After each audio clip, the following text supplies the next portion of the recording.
The Loch Ness Monster is actually not from Scotland. Turns out, this real-life creature lived in the freezing waters of Antarctica about 70 million years ago. In 2019, researchers discovered fossils of a huge, prehistoric marine reptile that looked a lot like what people described as Nessie. This beast was terrifying, measuring up to 36 feet long with a massive giraffe-like neck. It also weighed around 15 tons, which is about the size of 3 elephants. Next up on our list of huge animals is a penguin. I know penguins aren't exactly what you'd call big, but scientists have just found what they think might be the biggest penguin ever, the Kumimamu fordyce. It's believed that these giant birds were hanging around New Zealand about 55 million years ago, and they were huge, weighing over 330 pounds. That's about 5 times the size of the emperor penguins, which are considered the largest penguins alive today. Now, let's move on from massive creatures to something much smaller. Meet B. manfredschmidti, a great ape that lived around 12 million years ago in what is now Germany. This creature is very special, as it's the tiniest great ape ever discovered. And when I say tiny, I really mean it. These ancient animals only weighed about 22 pounds. They were basically no bigger than a super chunky cat. If you think small creatures aren't scary, wait until you meet the electric blue tarantula. This newly discovered species from Thailand's mangroves has an almost otherworldly electric blue color. Its vibrant hue doesn't come from pigment, it is actually caused by the unique structure of its hair, which reflects blue light, making it look like an extraterrestrial being. We're going even further now, diving into the freezing pitch-black depths. At around 2,000 feet deep in the Andaman Sea, scientists found a new species of ghost shark, which they named Chimera supape. Their appearance is straight out of a horror movie. They have sleek, pale bodies, frills that look like feathers, and large, creepy eyes. These ghost sharks aren't actually sharks, but they are related, having diverged from their cousins about 400 million years ago. The good news is they're not too scary since they're only a bit bigger than a shoebox. Just when you think we can't find stranger creatures, we come across this ancient amphibian from Brazil. Scientifically known as K. rosei. This newly discovered giant crocodile-like creature lived during the Triassic period, over 240 million years ago. At nearly 10 feet long, it had a powerful jaw, resembling the modern-day alligator. This beast was definitely a survivor since it adapted to the most severe conditions ever seen on the planet. Last year, scientists were tracking the dense Amazon rainforest at night when they found some quirky orange spiders that looked like they were wearing black boots. The team soon discovered it was a new type of giant crab spider. And no, they don't look like crabs at all. They only got their name because, while perched on plants, these spiders spread their legs out to the sides, just like crabs. Do you know that some new species are named after celebrities? Hollywood icon Harrison Ford now has his very own snake, for example.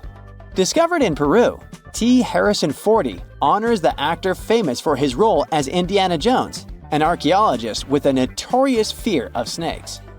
Unlike the film's menacing serpents, this new snake species is quite modest in size, measuring about 16 inches long.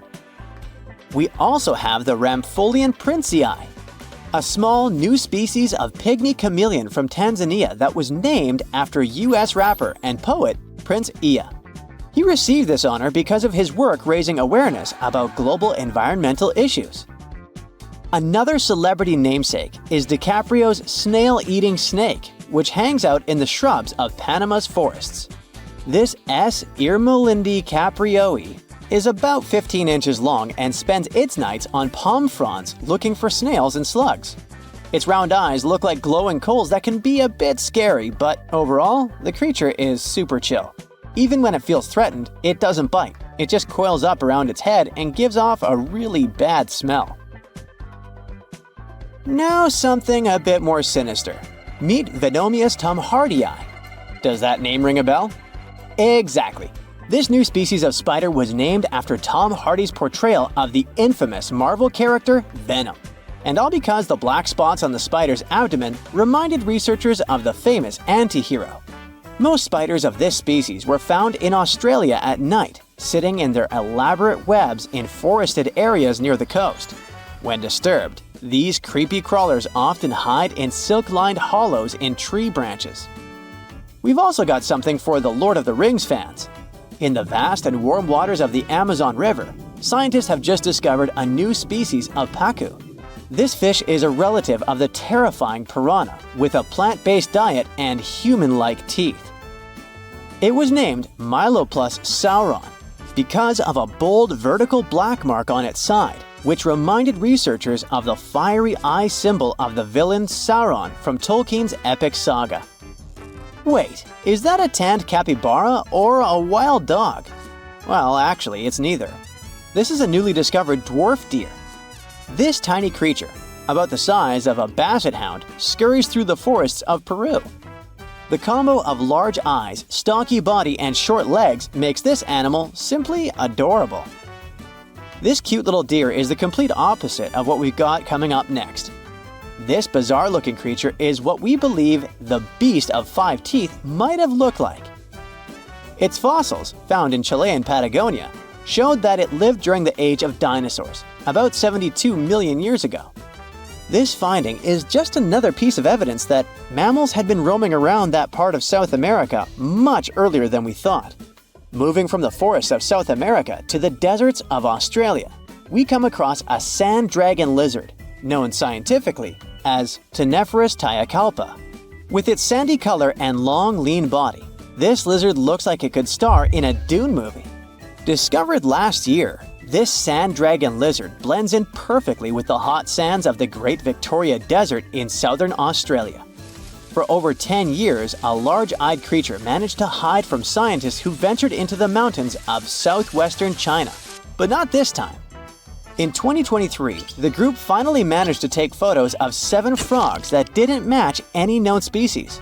They're now known as Leishan odorous frogs, a species that grows to be about 2 inches long and has small bumps all over their grass-green bodies. Off the coast of Chile, we have recently found a seamount nearly 4 times as high as the Burj Khalifa. Underwater mountains are usually home to beautiful life forms, like sponge gardens and ancient corals. But this Chilean seamount also hid a creature known as the flying spaghetti monster. It's a rare type of squid with long, noodle-like tentacles that make it look like an underwater pasta dish. Including its tentacles, this strange creature can be over 130 feet long. Recently, scientists were diving into the cold waters of the Antarctic Peninsula when they thought they had found an ordinary dragonfish swimming by. But there was something unusual about this one. It turned out that this fish had 2 darker vertical stripes along its slender body. That's when they realized they were looking at a new species, the banded dragonfish. From bizarre sea creatures to a cute one. In 2017, locals were diving near Kume Island in Japan when they found the skeleton panda sea squirt. This deep-sea oddity quickly won people over with its look because its black spots actually resemble a panda bear's eyes and ears. At least if you have a good imagination. This unusual creature filters water to catch its food, and is yet another reminder of the ocean's hidden wonders. In 1952, an Air Force plane called C-124 Globemaster II crashed into a big mountain while flying from Washington to Alaska. Sadly, everyone on board, 52 people in total, didn't make it. The bad weather at the time made it hard to find the crash site, and even later, any attempts to locate it failed. But in 2012, a helicopter crew doing a training mission spotted the pieces of the crashed plane on a glacier called Colony Glacier in Alaska. They started looking for more pieces and confirmed it was indeed the missing plane. Since then, every summer for about a decade, different military groups have been helping in an operation called Colony Glacier. They've managed to identify 40 out of the 52 people whose lives were lost in the crash. The soldiers taking part in this mission take their promise seriously to never leave a fallen comrade behind. They believe it's their duty to bring back those who didn't make it. Another discovery comes from the Alps. In 1991, some hikers exploring the picturesque Alps stumbled upon a human body. It was half frozen in ice at the top of a mountain pass between Italy and Austria. At first, the local police thought it might be a mountaineering accident, but in a few weeks, archaeologists started claiming that this guy might have lived more than 5,000 years ago. They eventually gave the frozen fellow the nickname Ötzi. He was named after the nearby Ötztal Valley. He's become quite famous as the oldest ice mummy on record. Ötzi's frozen state might not be as unique as we thought, and that's where things get really cool. Archaeologists have another theory. See, at first, everyone was convinced that Ötzi marked the start of a cooler period because he had been frozen in the ice without any interruptions since he had lost his life. Yet, over the past few decades, glaciers and ice patches worldwide have been melting away like ice cream on a hot summer day. Not just Ötzi, but other ancient relics like bodies, hunting gear, horse droppings, and even ancient skis started to appear. So, archaeologists say there are similar sites. They found quite a few, and they all fit perfectly into this growing field of glacial archaeology. It seems like as the world warms up, it will show even more ancient secrets from the deep freeze. Moving on to another amazing discovery. In 2018, William Taylor and Nick Jarman were exploring the snowy slopes of Mongolia's Altai Mountains. They found an ancient treasure trove hidden in the ice. Inside the trove, they found a well-preserved 3,000-year-old arrow shaft adorned with ochre markings. It was in pristine condition, a rarity for organic items that old. They found other items too, like a bronze arrowhead with bits of animal sinew still attached. All of these relics had been untouched for hundreds of years, since they had been locked in the ice. In Mongolia, rising temperatures have melted ice patches that remained frozen for centuries. Similar discoveries have been made in the Yukon, US, Italy, Siberia, and Norway. Thousands of sites have been identified. Yet, scientists are racing against time to document and preserve these artifacts before they're lost forever. The study of these artifacts challenges the definition of these environments as wildernesses and shows how indigenous people coexisted with nature there. Sometimes people find simple items too, as simple as a sandal. This one, discovered on one of central Norway's mountain passes, indicates that people used this route roughly 1,700 years ago. This suggests that there was less snow and ice in that area back then. The sandal, dating back to around 300 BCE, resembles Roman sandals of that era. Again, in Norway, hunters found an iron sword high up on a mountain, more than 5,250 feet above sea level. There's no nearby burial site, and it's puzzling why someone would have a sword in such a remote location. Archaeologists speculate that the owner might have become lost. Then, in 2011, unusual objects resembling giant slingshots began to emerge as the ice melted. Radiocarbon dating suggests that this particular object was crafted around 400 BCE. It measures over 3 feet long and has knife cuts. Those puzzled archaeologists until one team member recognized them as tang, or pliers, used to secure loads on sleds when transporting hay or leaving for animal food. People in the area used hay sleds with pliers until the 1950s, when tractors became more common. Now, let's get back in time to thousands of years ago. We can easily do that by looking at this woolly mammoth. This creature looks a bit like a cherished but slightly worn-out toy. This ancient giant, whose heyday was 39,000 years ago, is the best preserved mammoth ever found. Even its signature shaggy hair is surprisingly well preserved, having been trapped in glacial ice until its recent discovery in Siberia. This remarkable animal is stepping into the limelight in Yokohama, Japan. Scientists are running tests that might bring this extinct species back to life. When they stumbled upon this female mammoth, they uncovered a hidden treasure, a sample of her blood preserved beneath the ice. So they believed this ancient blood could hold the key to resurrecting the mammoth.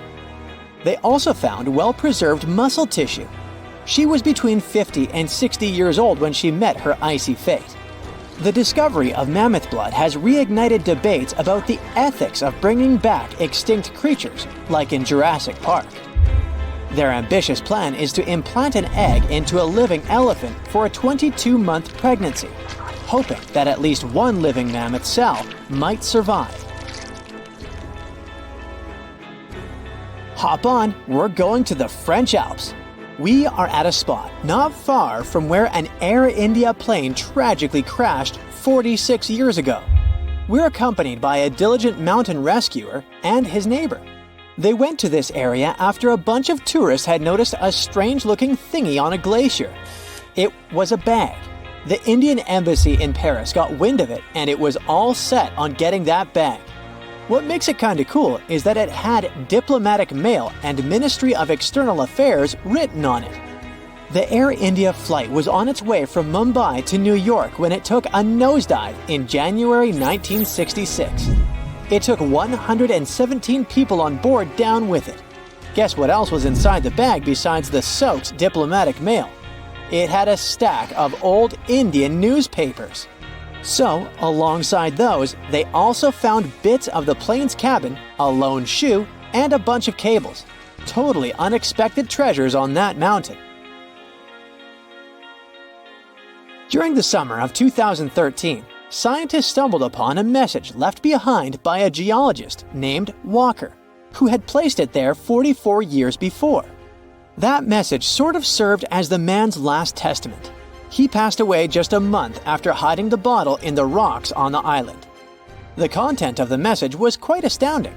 In 1959, Walker had measured the distance from those very stones to the glacier's edge, and it clocked in at a mere 167 feet. By 2013, that distance had ballooned to 400 feet. Researchers are convinced that this stark contrast between the two measurements underscores the consequences of ongoing global warming. Imagine the melting ice in Norway's mountains as a time machine revealing a treasure trove. Nearly 800 Viking artifacts tucked away for over 1,000 years have been unearthed. They give us a peek into the bustling trade networks of the Viking era and the critical role of the mountain passes in this ancient commerce. Among the finds are leather shoes, cozy woolen mittens, stylish tunics, feathered arrowheads, horseshoes, walking sticks, and kitchen gadgets from the Viking chef's toolkit. There are even Viking pack horse souvenirs. These artifacts provide us with insights into ancient travel habits and the peak times when those paths were bustling with activity, and give us a glimpse into the lives of adventurers. In 2011, scientists from Chile found a weird-looking fossil in Antarctica that looked like a squashed football. Almost 10 years later, the rock just sat on a shelf in Chile's National Museum of Natural History with no specific label. It went by The Thing in the museum because it looked like something from a science fiction movie. When the scientists finally got their hands on the strange fossil, it turned out it was actually a giant softshell egg from around 66 million years ago. This one is more than 11 inches long and 7 inches wide. A regular chicken egg is just 2.5 inches long, and an ostrich egg is almost 6 inches long for comparison. So, the Thing won the title of the biggest softshell egg ever found and the second largest egg of any animal we know of.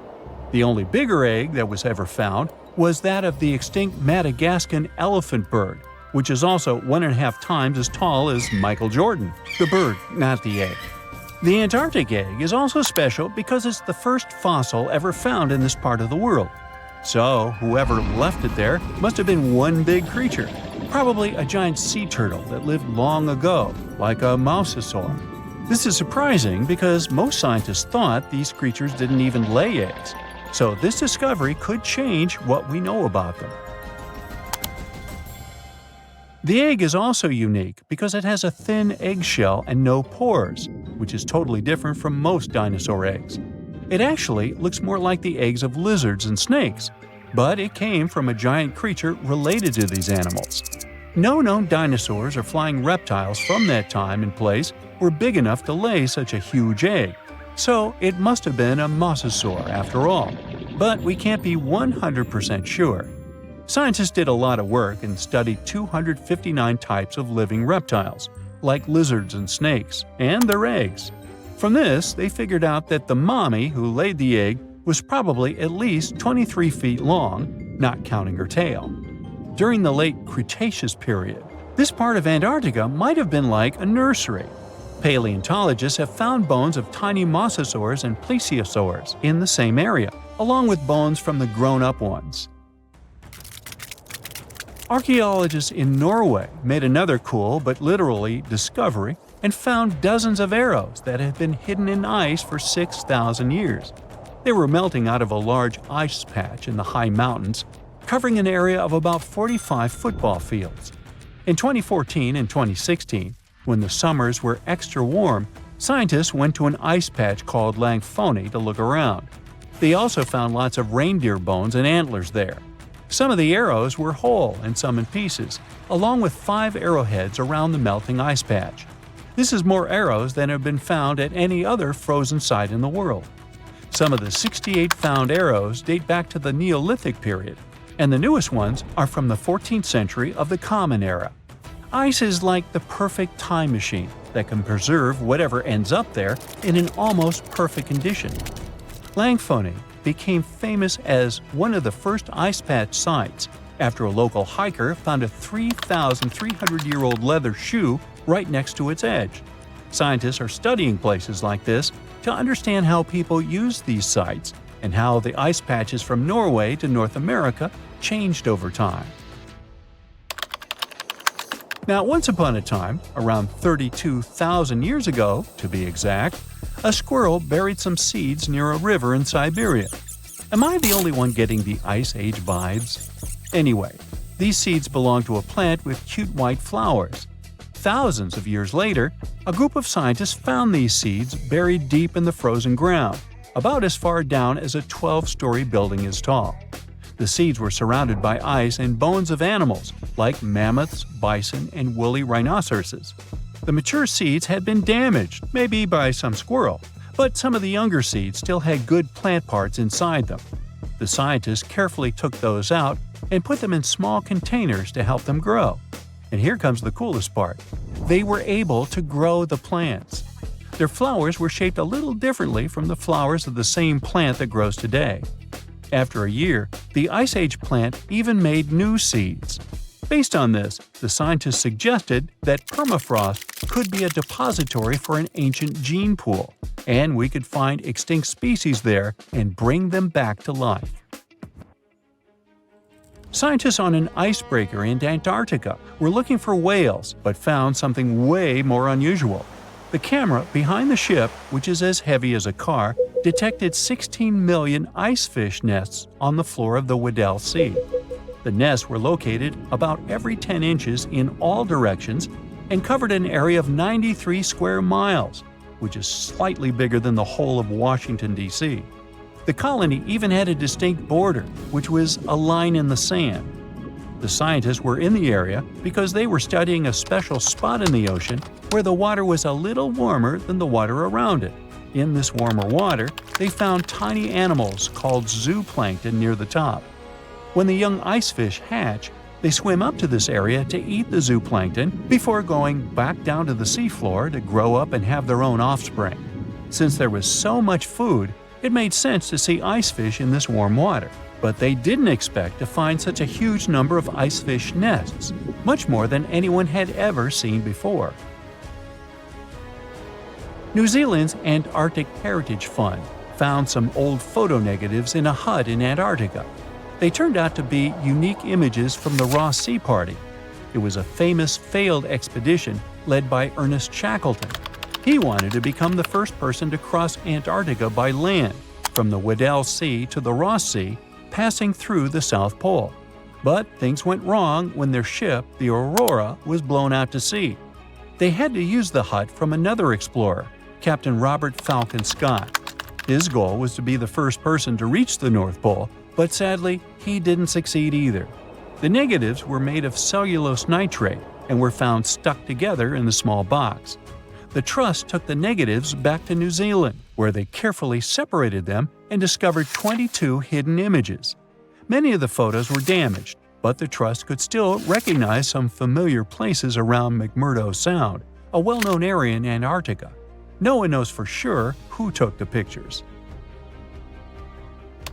In December 2021, some scientists noticed a strange mark on the Larsen ice shelf, a giant sheet of ice off the eastern coast of Antarctica. They thought it might be a river flowing under the ice, so they drilled down over 1,600 feet to check it out.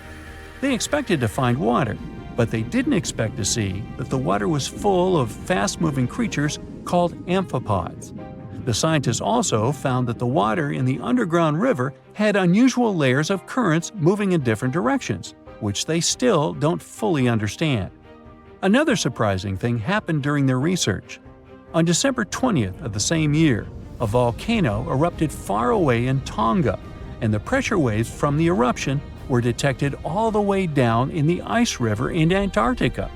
It shows how everything on our planet is connected, even in the most distant places. You're strapped in a boat cruising down the Amazon River with the sun scorching hot. As you check out your map, your boat starts rocking back and forth. The water is starting to get more intense, so you hang on for dear life. You tuck your map in your pocket and try to take control of your boat. You strike some jagged rocks and duck low to avoid tree branches. Your boat strikes a large rock out of nowhere and capsizes. You're swimming in the murky green water. While you're trying your best to get ashore, your boat gets washed away. Underneath the water lies a whole new world of bizarre and dangerous animals. Candiru fish are snake-like creatures that can grow up to 16 inches long. Arapimus can weigh more than an adult male and are taller than most basketball players. They're the biggest freshwater fish in South America. They have a hybrid gill system that forces them to pop up to the surface every 5 to 15 minutes to breathe in oxygen for their large swim bladder. You swim out of the raging water and dry yourself off. Oh no, your map is completely soaked. There's no way you can get to your destination without it. You venture into the thick rainforest, shoving the branches and leaves away. As you get deeper, you notice something on a tree. It's barely moving, but it's got sharp claws and a raggedy coat. It stretches its arm to another branch and tries to pull itself up, ever so slowly. Sloths sleep more than half their days and only head down from trees once a week. They're so motionless, they sometimes grow algae and moss on their fur. The rainforest gets denser with each step until there's barely any sunlight illuminating the path in front of you. You notice a figure following you. With every branch you step on, you can hear a faint sound right next to you creeping around. You start walking a bit faster, and the sound catches up with you.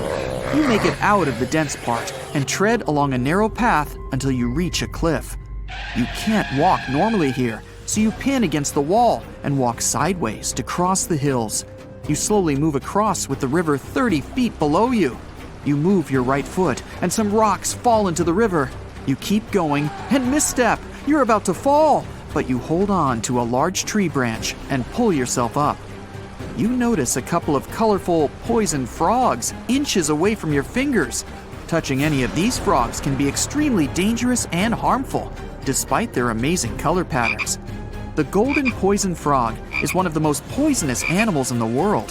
One of them hops right next to you, so you let go of the branch and fall back in the river. The river is washing you down until you reach a calm current. Underneath you is a swarm of piranhas swimming with their sharp teeth. The red color on their skin is unmistakable, so you swim off like an Olympic athlete. Piranhas will eat anything that gets in their way, no matter the size. You grip onto a log and climb up a small rock to catch your breath. There's a huge electric eel underneath the rock. Despite their name, they're more related to catfish than eels. They use their powerful 600 volts of electricity to defend themselves and catch food. you're stuck, unless you're like the common basilisk that can run on the water like a jet ski. These incredible lizards have special webbing on their toes and can run the distance of a basketball court. You hop on a bunch of rocks until you reach the land. You continue walking along the riverbank until you come across a moving rock. You rub your eyes and see it moving again. It's a dinosaur-looking turtle that resembles a crocodile with armor. The mata mata is a freshwater turtle that disguises itself with its surroundings to catch prey. Their heads stretch longer than their bodies. You shimmy your way past it and continue. You head back into the rainforest and find a spot to rest. Wait, there are giant ants everywhere! They're the biggest ants in the world and can produce one of the most painful stings out there, even comparable to a wasp's sting. You immediately get up and find another place to rest. As you continue walking along, you notice the same feeling of something following you. You can hear some leaves rustling, but it's getting dark and there's no way of telling. You find a nice little spot to build a campfire and catch some Z's. But in the Amazon, everything is a threat. Except for those cute capybaras wandering around. They live in groups next to water sources. They're also the biggest rodents in the world. You don't need to worry about them if you're stuck in the middle of the Amazon rainforest. Suddenly, you feel something slithering up next to you. You look down and see a massive green anaconda just about to constrict you. They are the heaviest snakes in the world and can grow up to 20 feet long and have a huge appetite. You get up and sprint your way out of there. All right, you found a decent cave to crash in. It's daytime again, and you're still alive. You continue walking along the rainforest. You were able to find some breakfast to boost your energy for the rest of the day. You spot something on a tree that looks like a branch, but it's actually a potu, a master of disguise that can spend days motionless on broken tree branches. These bizarre birds use those branches as their permanent home, where they lay their eggs and chill all day.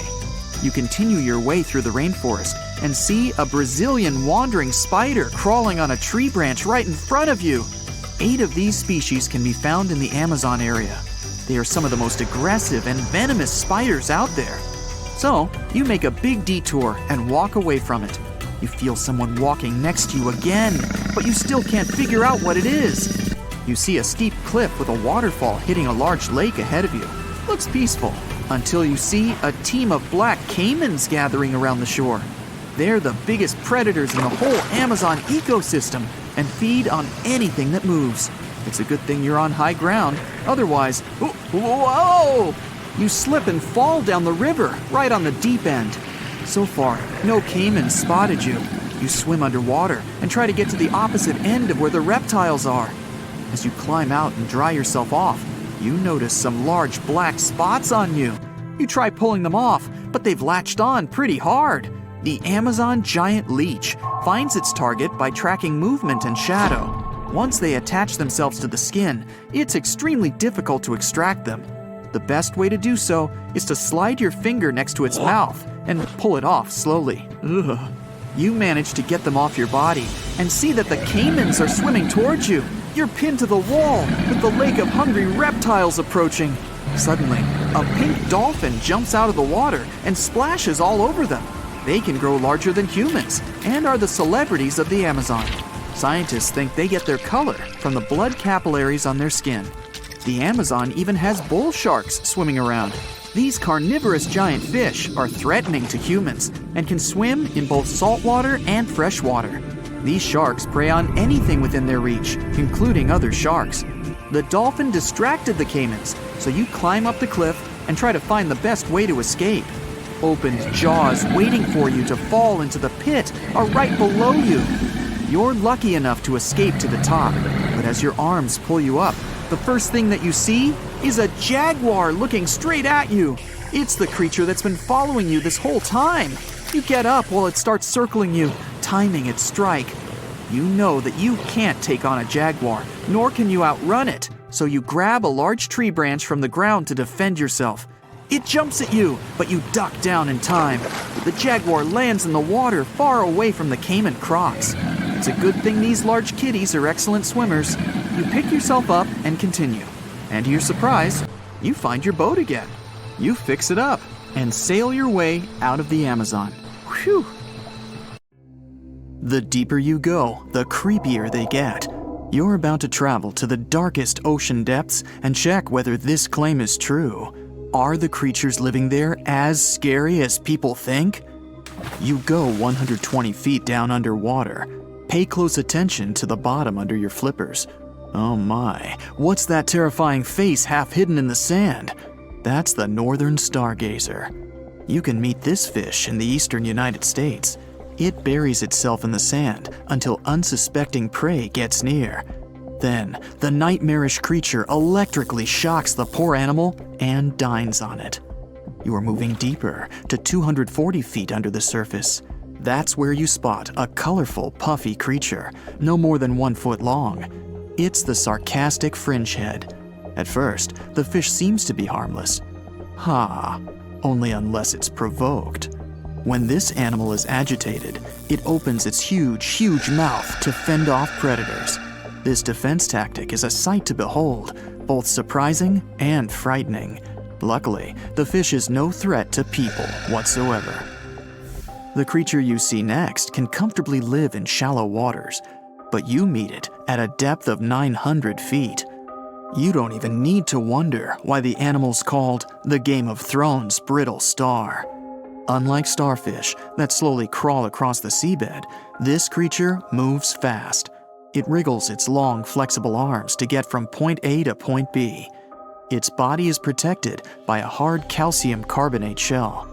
Also called snake stars, these creatures are tiny and easily fit in nooks, cracks, and small crevices in rocks. At a much greater depth of 2,000 feet, you come across the giant squid. For a long time, it was thought to be a creature from legends rather than a real animal. The giant squid was first caught on camera in 2001, and it's exactly as big as its name implies. The creature's eyeballs are the size of soccer balls, and the squid itself can weigh up to 600 pounds. Almost 3,000 feet below the surface, you get spooked by another creepy-looking animal. It's somewhat red and rather small, no longer than 1 foot long. As you approach the creature, it looks rather docile, or maybe just indifferent. The vampire squid, that's the animal's name, looks like an umbrella with tentacles. It doesn't even produce ink, so you leave it alone. Soon after that, at a depth of 3,200 feet, you meet the cookie cutter shark.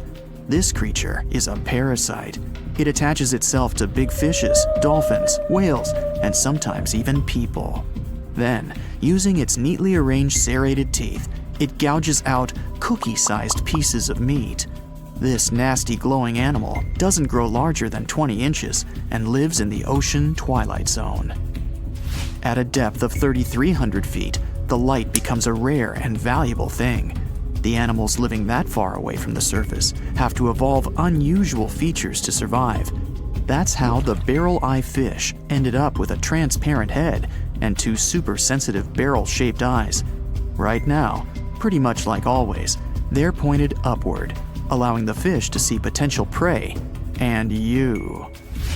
Almost 4,000 feet below the surface, you see something droopy and saggy. The blobfish doesn't have a skeleton or any muscle. Its jelly-like flesh lets the creature survive incredible water pressure. Despite its appearance, the blobfish is an ambush predator. It usually lies very still on the bottom, waiting for unsuspecting prey to swim by. You go a bit deeper and spot a creature that looks particularly ghastly. The goblin shark senses prey with its snout. The creature's terrifying jaws are attached to elastic ligaments. When some animal comes too close, the shark catapults its mouth forward to catch it. If your mouth could do the same, you would be able to eat things dangling 7 inches away from your face. Even deeper than that, at 5,000 feet, you notice another member of the shark family. The frilled shark looks like an overgrown eel, but its gills are lined with red fringe at the edges, hence the name. The creature's horrifying mouth has 25 rows of razor-sharp backward-facing teeth, 300 in total. The shark prefers to hover in the water, waiting for its prey to come closer. Then, it charges at it like a snake. Suddenly, you see something glow brightly like an electric bulb. But after coming closer, you recoil in horror. The creature looks like an upgraded eel equipped with oversized teeth. That's the deep-sea dragonfish that can live at a depth of 6,000 feet. Chemical processes going on inside the fish's body produce an eerie red glow. This glow is used to communicate with other fish. At the same depth, you meet another deep-sea inhabitant. Its most prominent feature is its huge mouth. Thanks to it, the gulper eel can swallow its prey whole. Its stomach can expand to a terrifying size when it needs to fit something large.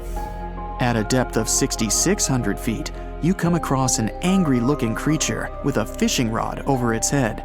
It's the deep-sea anglerfish. The animal has an unusual dorsal spine, even though it's worn only by females. It protrudes above their mouth and has a lure on its tip, some luminous flesh that baits prey. The anglerfish has such a big mouth and its body is so pliable that it can swallow animals twice its own size. You're 7,000 feet down when you see another fish that's glowing in the dark. The black dragonfish is a sly creature. It has its light-producing organs arranged along its belly. The spooky creature also has gleaming flashlights next to its eyes. They help the animal find prey and attract potential mates. At the same depth, you also spot an enormous pill bug. But unlike the critter you can find in your garden, this one is at least 20 inches long.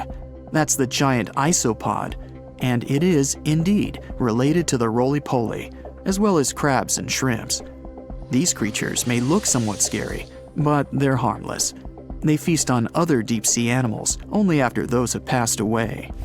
At a depth of 13,000 feet, you notice the ocean floor has become a bit fluffy. That's because it's covered with zombie worms. These creatures rarely grow to be more than 2 inches long, and still, they can break down fairly large animals, so strong the acid they produce is. The worms' feathery appearance makes them look like plants, but the truth is, these creatures munch on rock-hard bones of the world's largest animals, such as whales. The grid-eye fish almost scares you out of your mind soon after that. This creature has a pair of large greenish oval plates on the top of its head and no eyes whatsoever. Experts believe that these bony membranes detect light coming from predators, saving the fish's life. You're now 3 miles down below the surface, and that's where you spot something bizarre on the bottom. It's definitely a fish, but it's standing on the ocean floor on 3 long, rigid legs.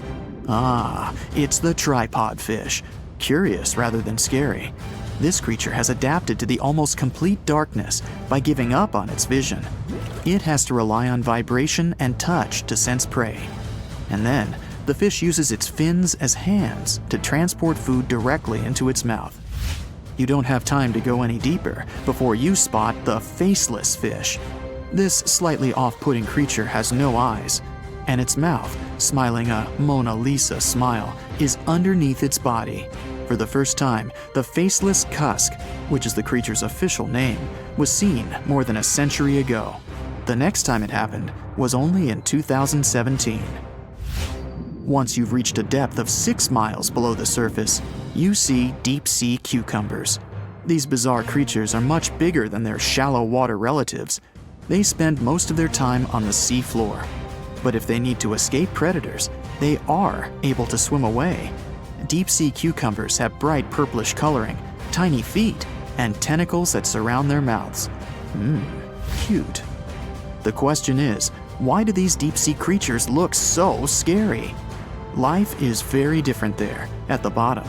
Tremendous water pressure, a lack of food, and constant darkness. You have to adapt to survive in such extreme conditions. If you could dive right into the mysterious darkness of the ocean depths, who knows what you'd come upon? Legends that are hundreds of years old mention some giant sea monsters hiding deep down below the ocean waves, like the Kraken, the Loch Ness Monster, the Hydra, Leviathan, and so many more.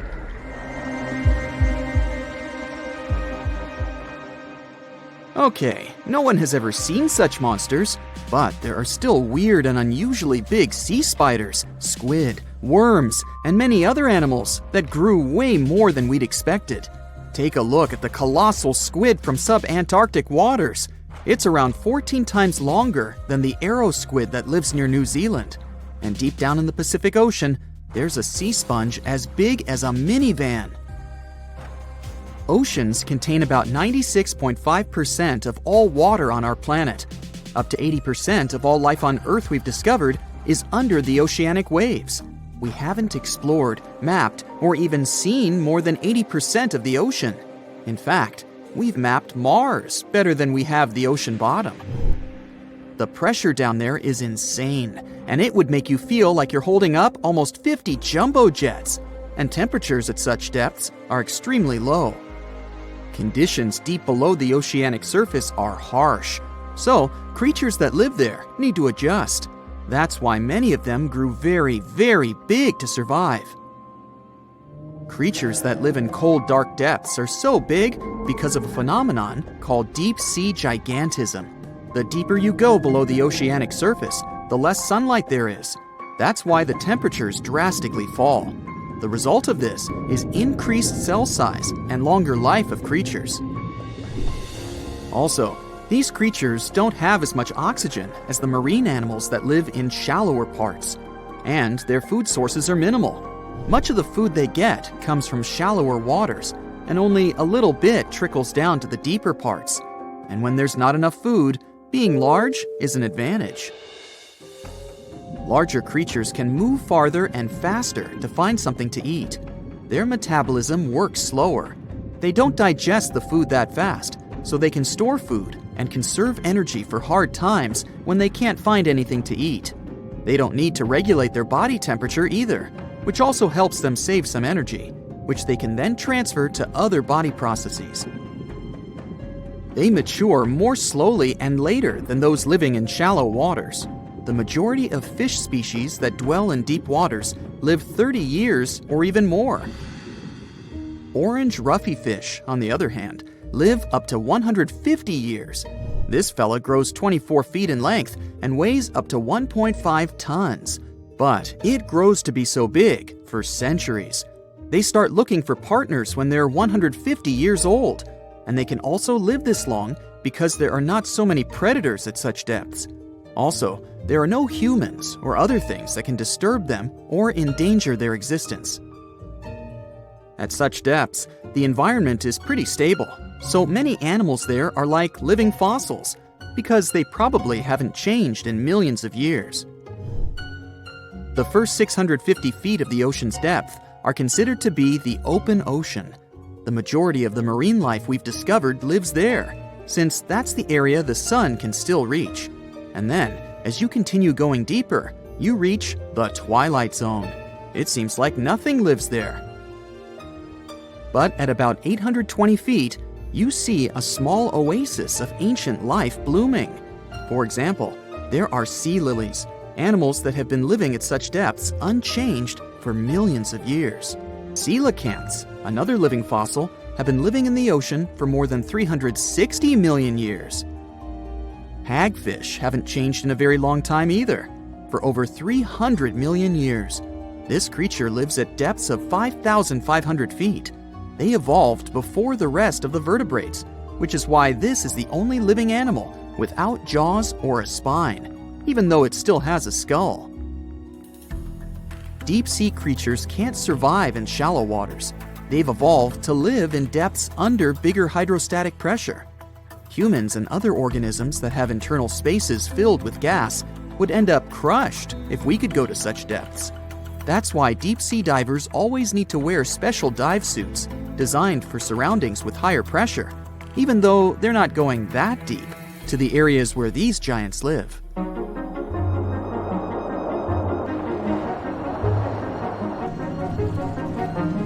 But near Antarctica, you can see gigantism way closer to the surface, like giant sponges, sea slugs, sea spiders the size of a dinner plate, worms, and even some enormous single-celled organisms. They all tend to chill in shallower waters. Scientists are not sure why exactly, but they think it could have something to do with oxygen. Giant species use just a little oxygen, and the waters around Antarctica are pretty rich in it, which means there's hardly any limit to these animals growing bigger and bigger. Back to deep-sea creatures. As mentioned, they had to adjust to strong pressure, so they almost don't have any air gaps in their body at all. They're mostly water-based, and since water is incompressible, which means it's not something you can compress, it helps them stay unaffected at such high pressure. But because of all that, if they were to go up towards the surface, they'd probably swell up, maybe even explode. Just look at the blobfish, the one that takes the title of the ugliest animal in the world. It looks normal deep down below the surface, where its natural habitat is. But when it gets up to the surface, where the pressure is 120 times lower, it changes its shape. The blobfish doesn't have a skeleton or muscles, so without high deep-sea pressure, it ends up being all floppy and saggy. The dark oceanic depths are not just scary to watch, but to listen to as well. In 1997, scientists were trying to find underwater volcanoes located off the South American coast. During their travels, they recorded one of the loudest noises ever registered. It was pretty weird, too.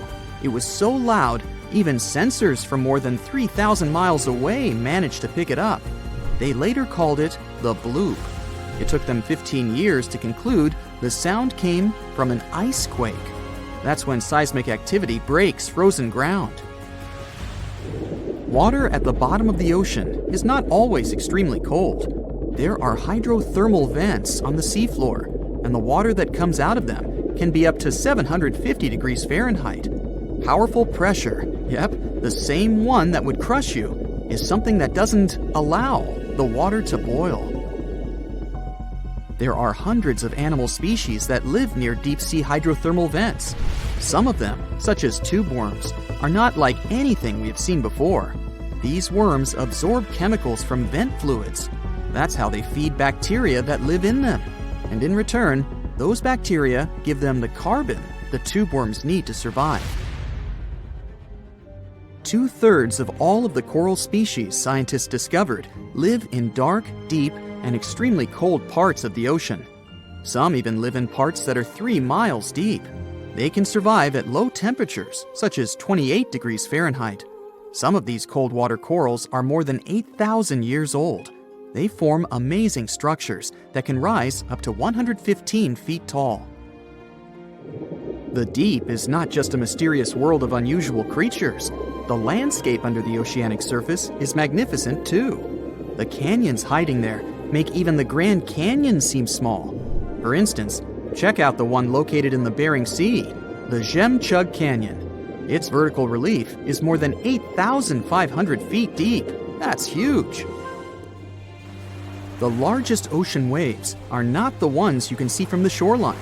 They occur under the surface, and they're called internal waves. They take place between two water masses that have different densities. They travel at speeds of thousands of miles per hour and can be 650 feet tall.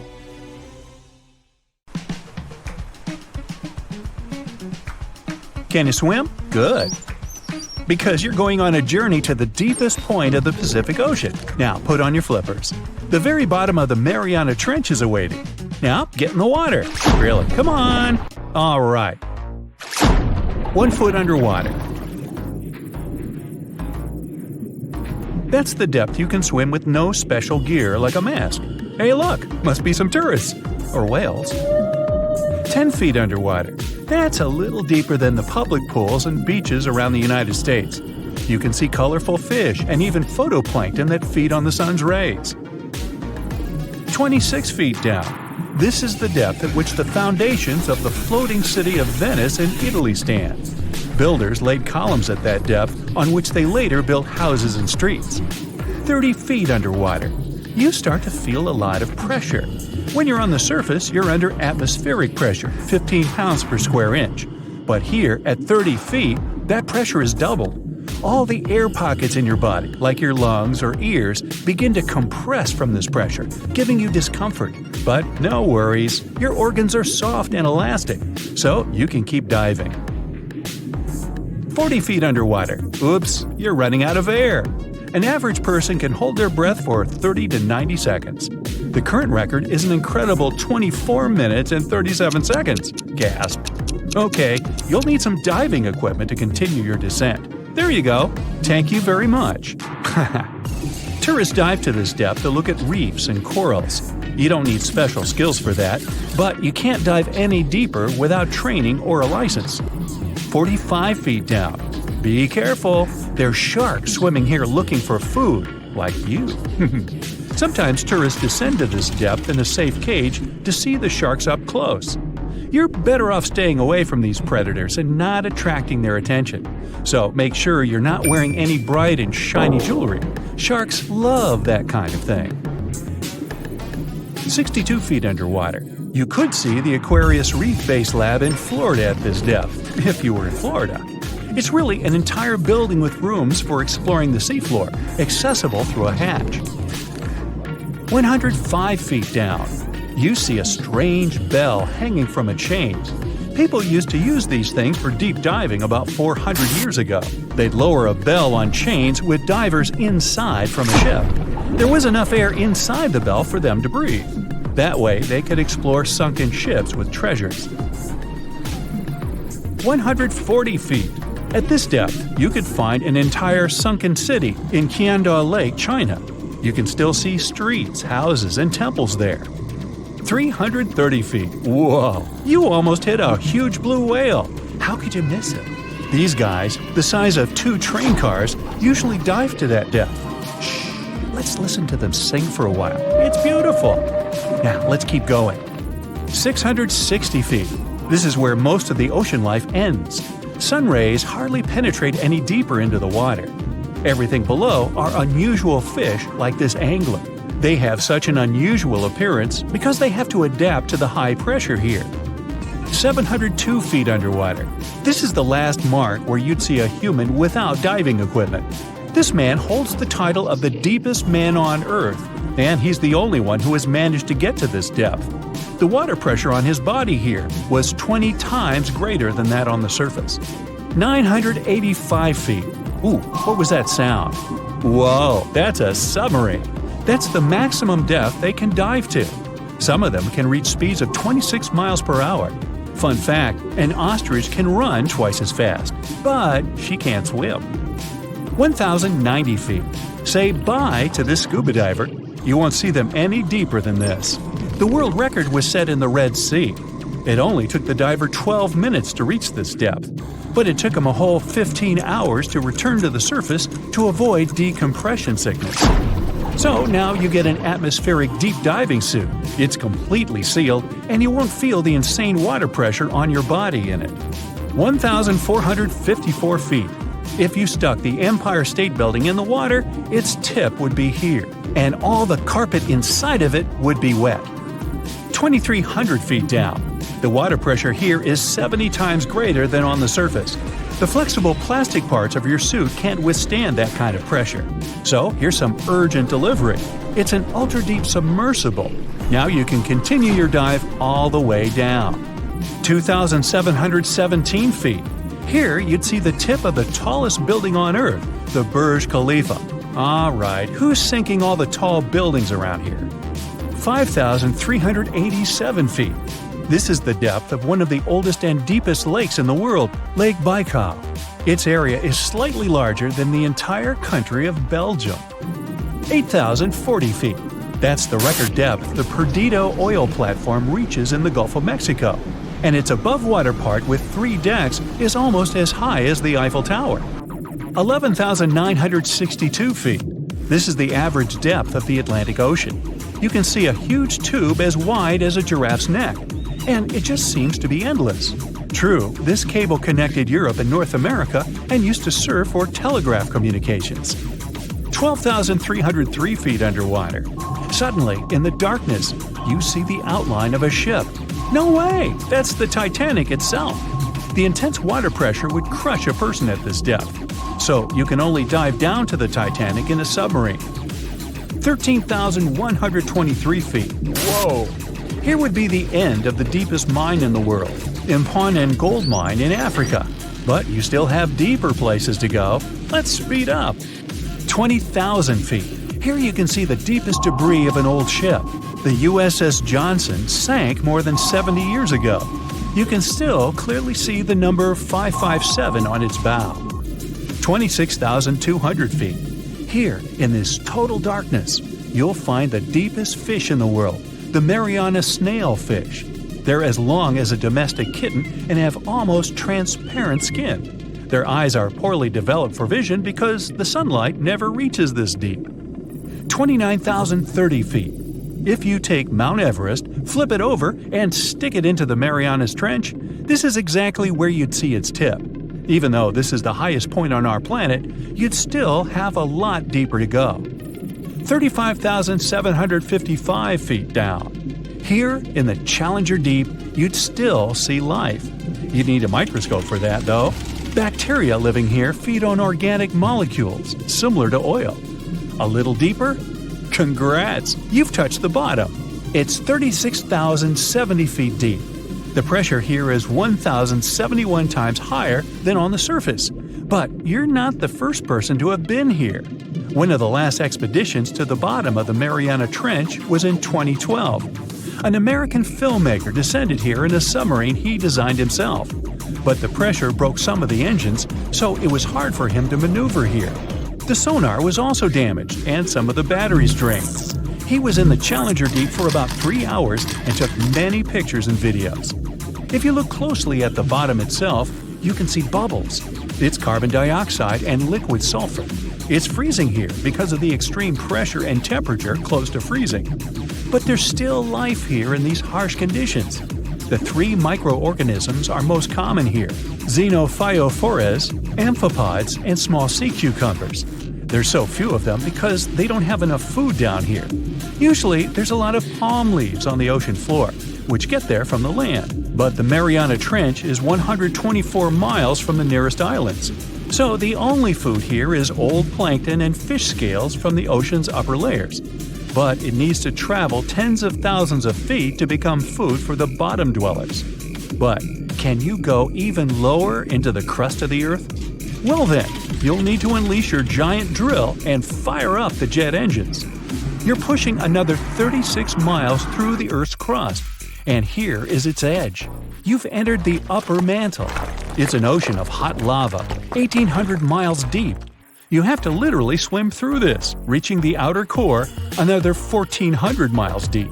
Then you reach the inner core, another 755 miles, and congrats! You're at the very center of the Earth. I hate to ask, but how do we get out of here? There is a place deep in the ocean where pressure is 1,000 times stronger than that we're used to at the surface.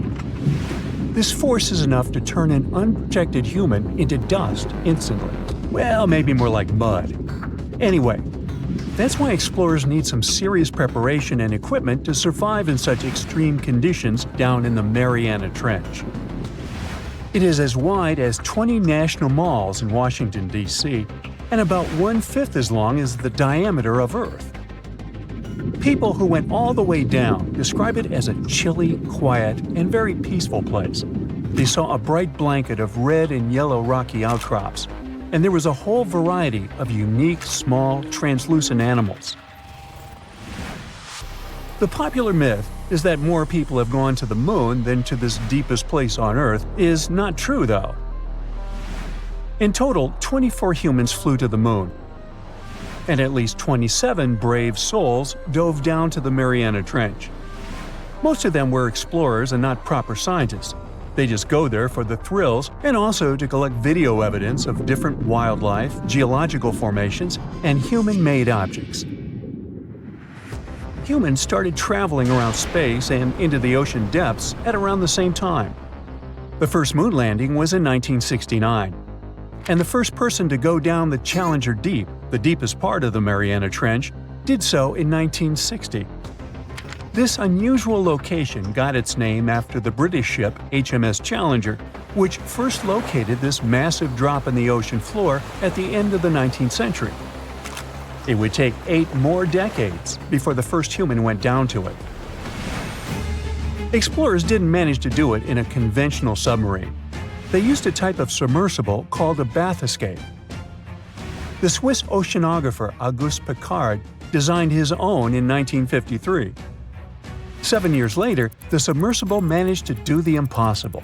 It had reached a depth of nearly 36,000 feet.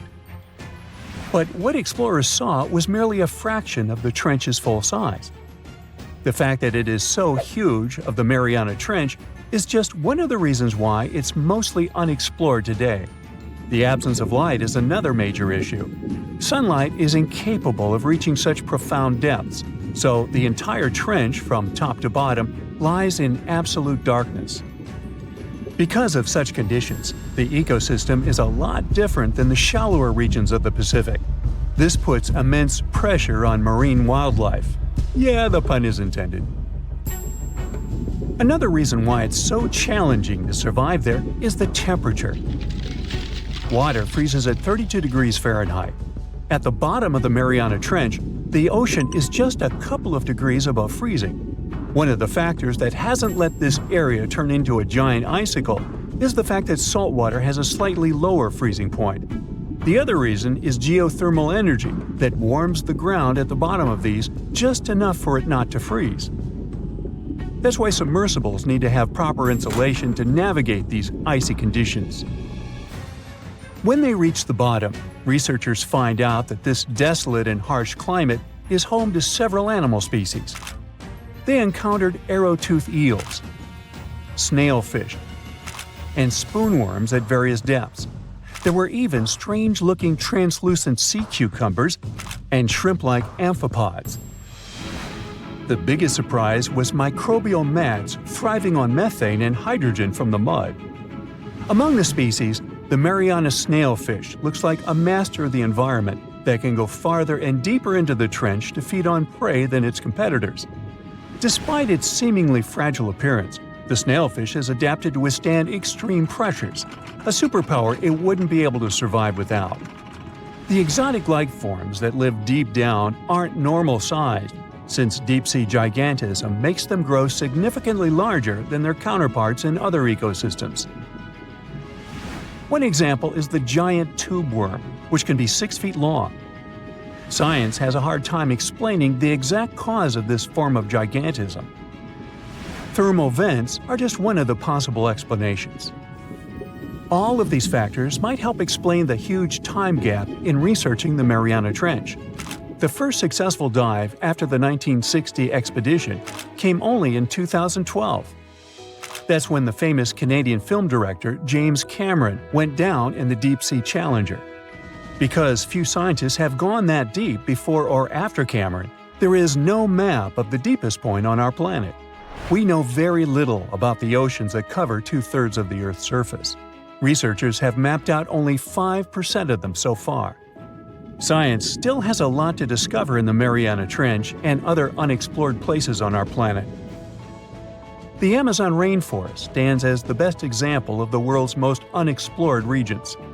The list of reasons why this part of South America is unknown starts with its wildlife. Jaguars, anacondas, piranhas, black caimans, and Brazilian wandering spiders are just some of the creatures that pose a risk for researchers. Relentless year-round rainfall induces heavy flooding. Add to all this some treacherous river currents, and you can see why scientists have mapped such a small percentage of the Amazon to date. In just one region of Brazil, near Peru, there are at least 14 tribes that have never had contact with the outside world. The national authorities intend to keep it that way. Isolation of these indigenous people is the best way to protect their future. The same goes for a remote island in the Indian Ocean. After the tragic tsunami of 2004, helicopters flew over North Sentinel Island to make sure its inhabitants were alive and well.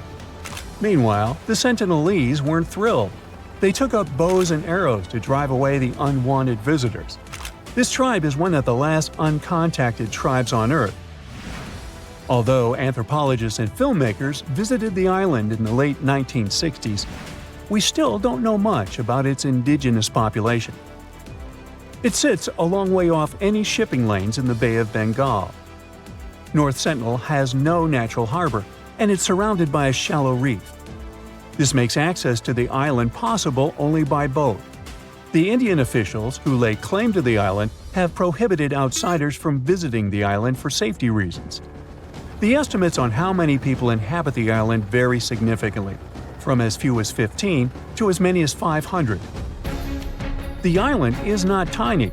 It's about 5 times as big as London's Heathrow Airport. Apart from occasional contact during the past 2 centuries, the Sentinelese must have been isolated for a long time.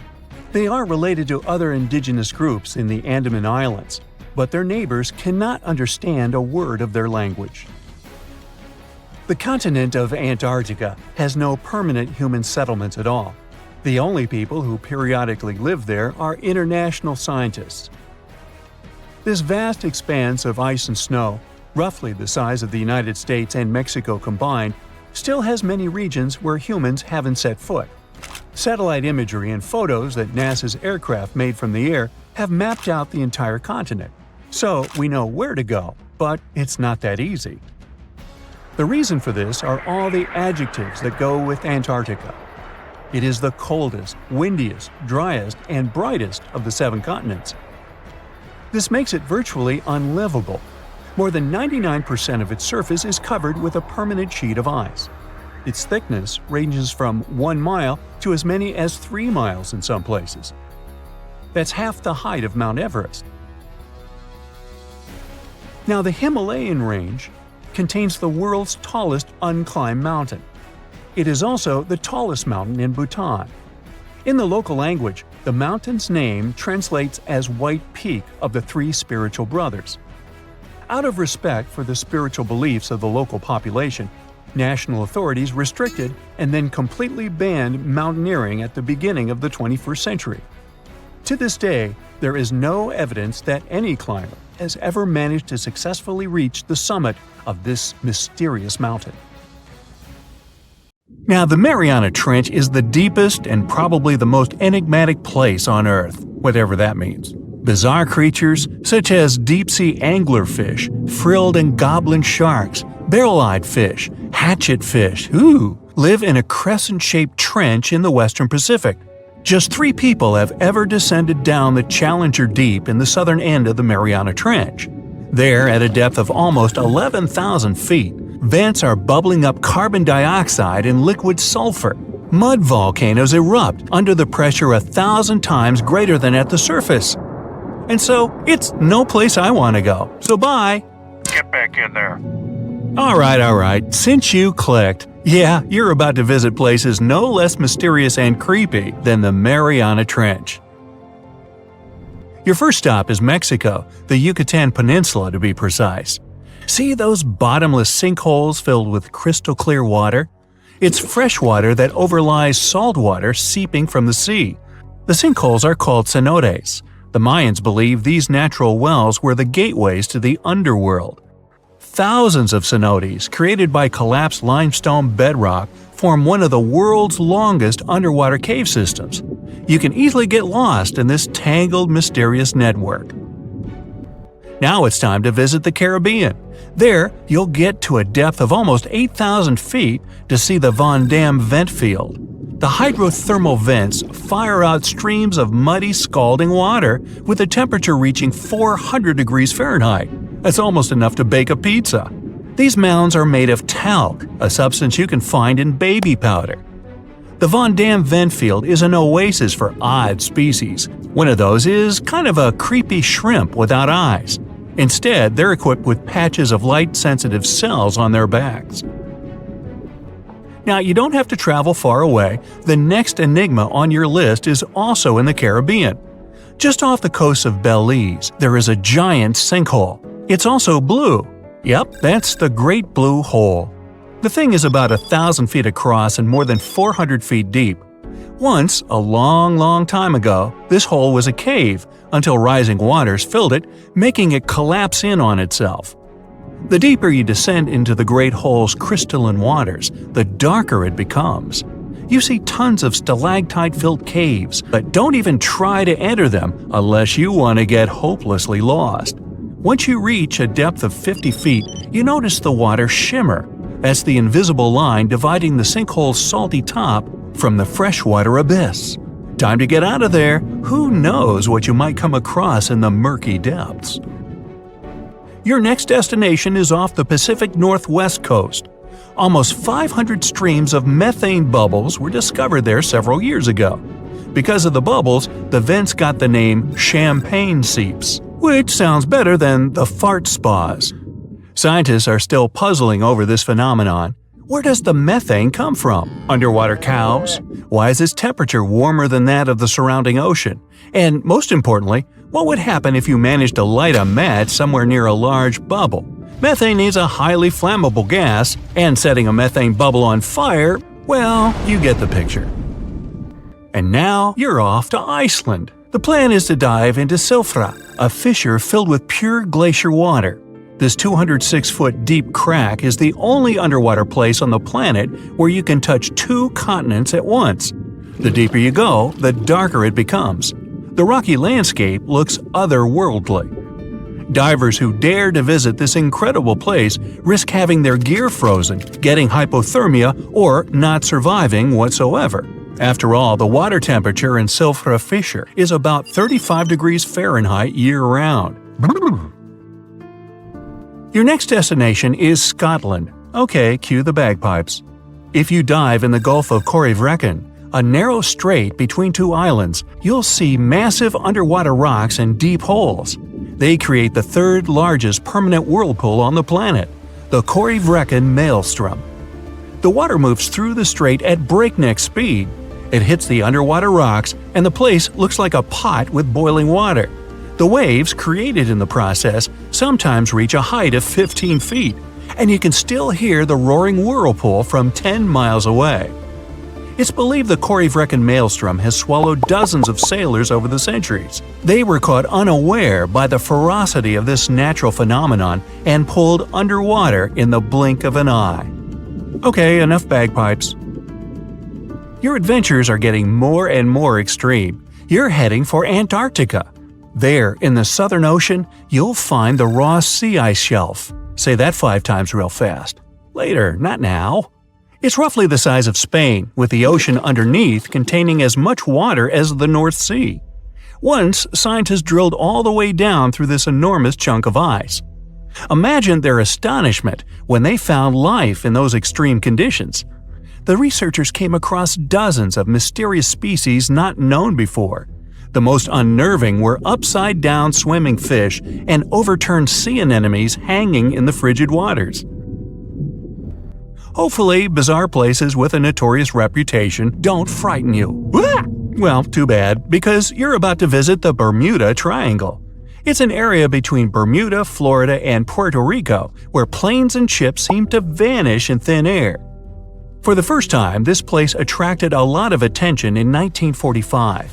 That's when 5 U.S. Navy planes disappeared during training.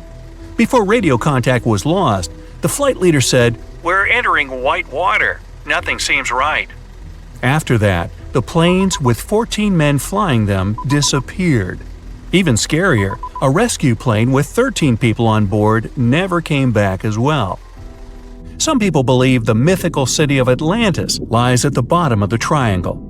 They claim its inhabitants use extraterrestrial technologies to sink ships and crash airplanes. Others blame rare and unexplored natural phenomenon, for example, magnetic anomalies, or massive pockets of flammable methane gas. There we go again.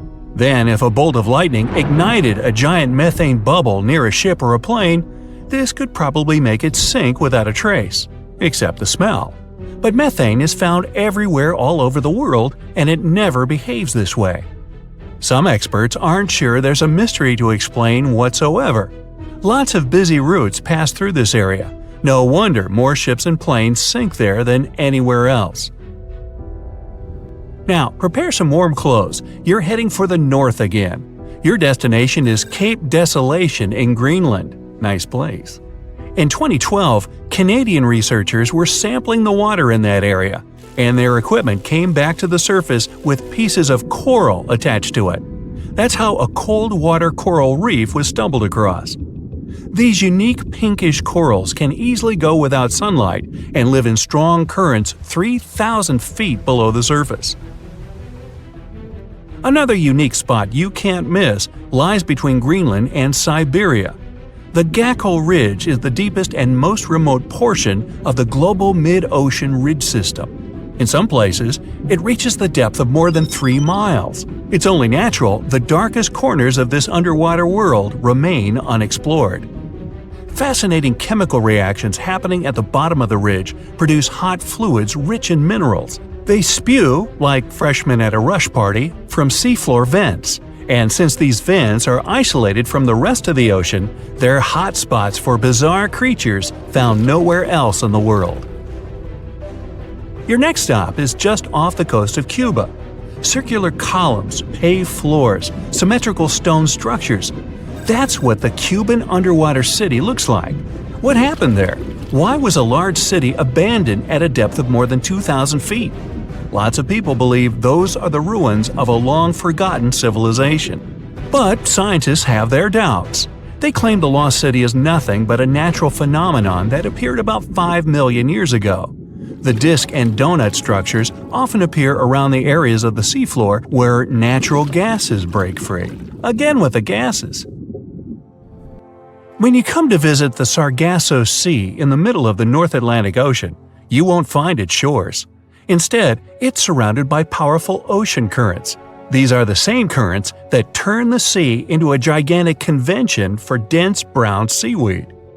In the 19th century, a French ship was discovered in the Sargasso Sea. Its sails were set, but not a single crew member was on board.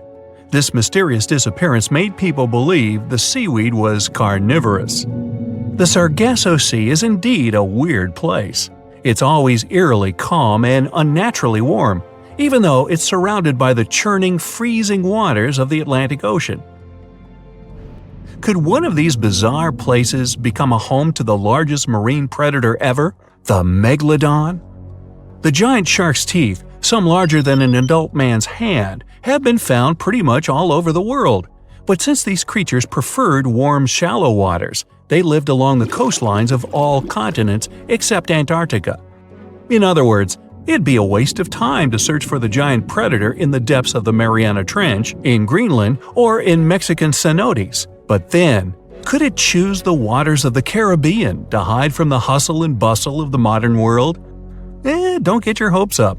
There's been no proof the megalodon does exist these days. It wasn't a shy, elusive animal, and still, no one has seen this shark lurking around recently. Not even near the fart spas.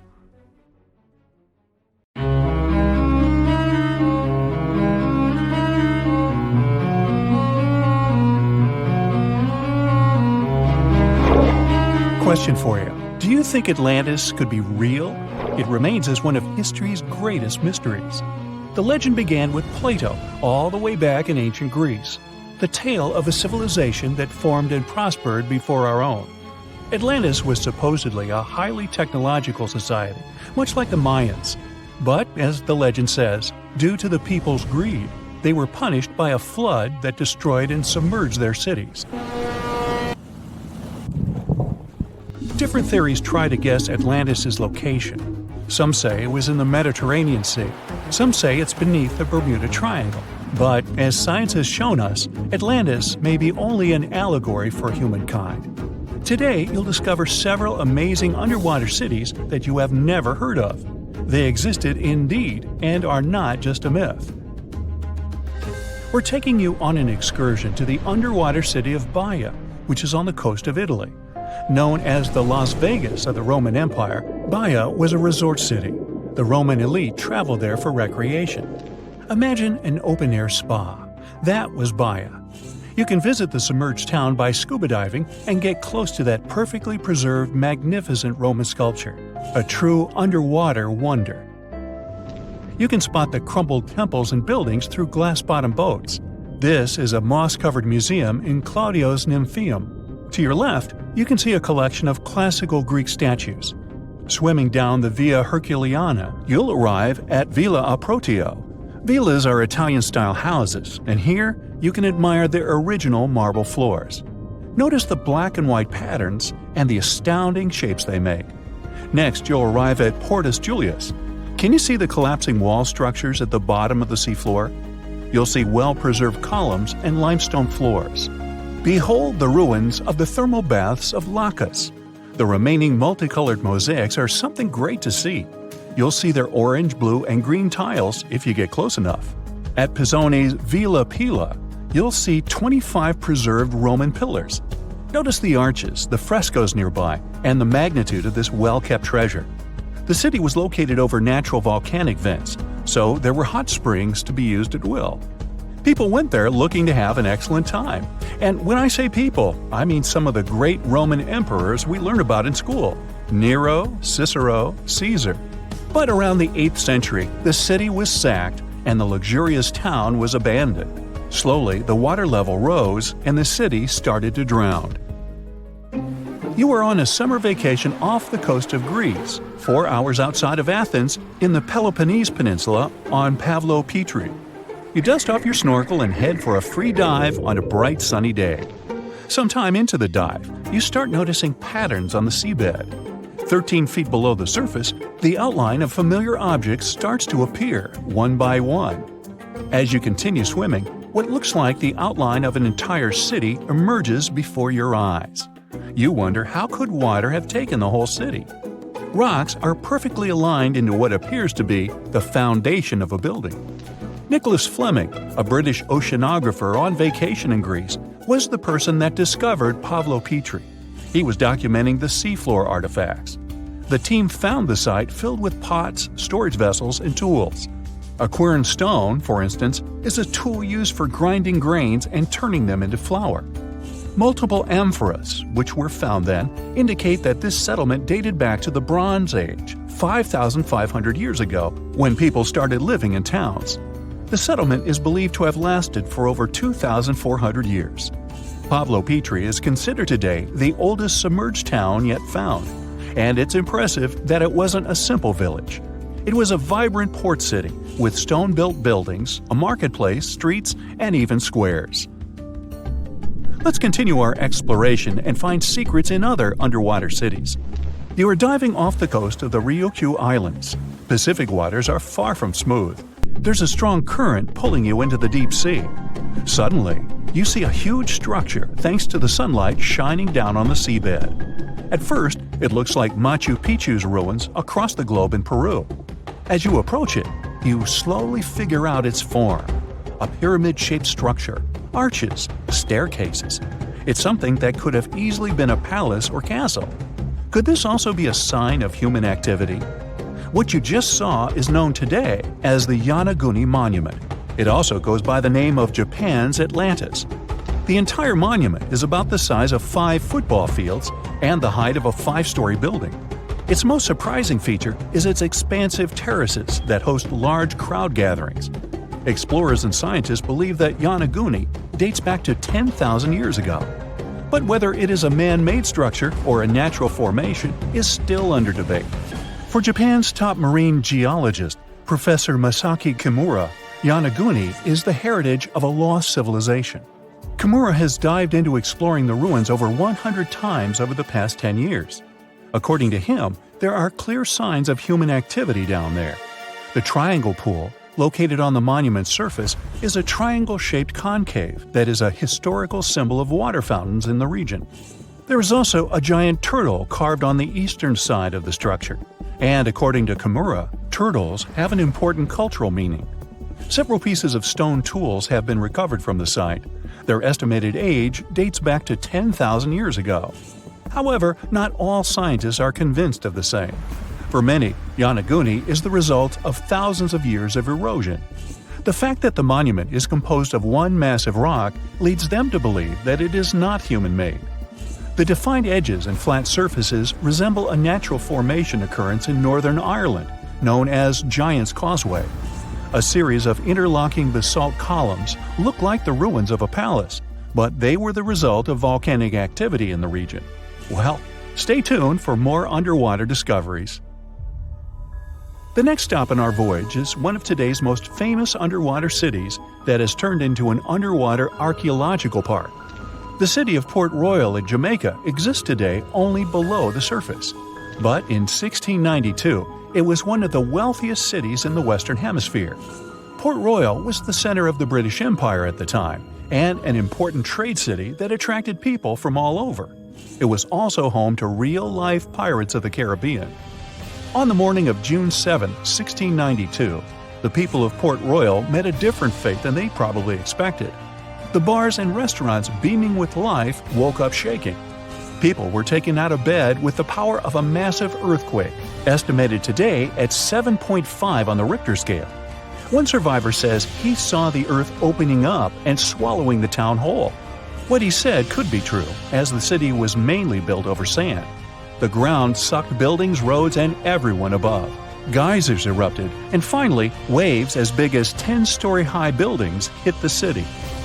About 33 acres of the city disappeared underwater, and amazingly, most of its 17th century remains lie in good condition under 40 feet of water. In the ruins, archaeologists have found taverns, storage rooms, kitchens, and recreational buildings used for diverse purposes. You can see a grand lion statue, a submerged bridge, and many picturesque arches. Now, do you fancy a trip to India? Just outside its coast lies another sunken marvel. A site known as the Lost City of Cambay is located on the Gulf of a similar name. It remained hidden until 2001, when the National Institute of Ocean Technology did a routine water assessment. With sonar technology, which sends a wave of sound to the bottom of the sea, they found something far beneath the surface. Images showed well-defined geometric shapes spread along a 5-mile stretch. The remains found dated to more than 9,500 years ago, meaning that this civilization was lost at around the end of the Ice Age. Debris recovered from the site included construction material, pottery, beads, sculptures, and even bones. Scientists argue whether these artifacts are indeed from the site, but if they truly are, then the Lost City of Cambay would be the oldest civilization in the world. It's one of the most intriguing locations in the world. Covered in darkness and miles underwater, this extreme environment is home to some unusual creatures and phenomena. It's called the Mariana Trench, and it's the deepest oceanic trench on Earth. No wonder it's been so difficult to explore. Because of the risky conditions, people aren't able to explore this location without proper equipment. But what would happen if we threw a steel ball down there? Let's start with some basics. How did they first discover this enormously deep hole in the ocean? HMS Challenger identified it back in 1875.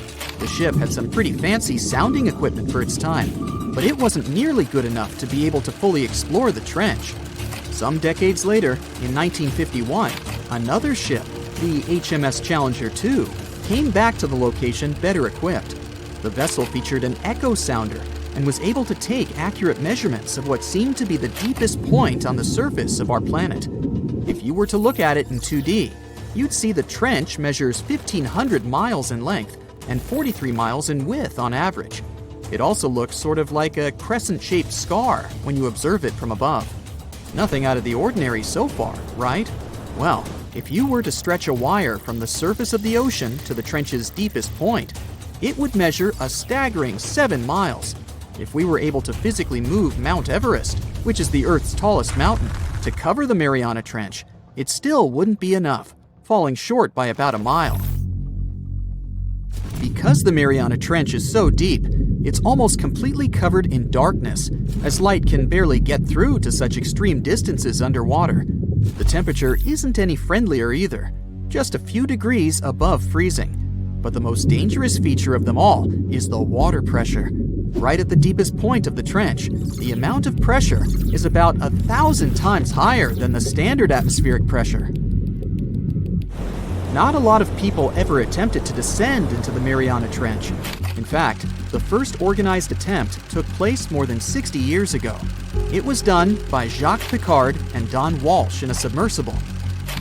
They only spent about 5 hours on their descent and a mere 20 minutes at the bottom. Alas, they weren't able to take any pictures. Until these two scientists were able to descend, specialists believed there was little to no chance that life could exist down there, given the conditions, most notably the extreme pressure. But while at the bottom, the submersible's floodlight caught sight of a creature. It was a very flat one indeed. As you can imagine, resources here are very scarce. What kind of creatures live down here?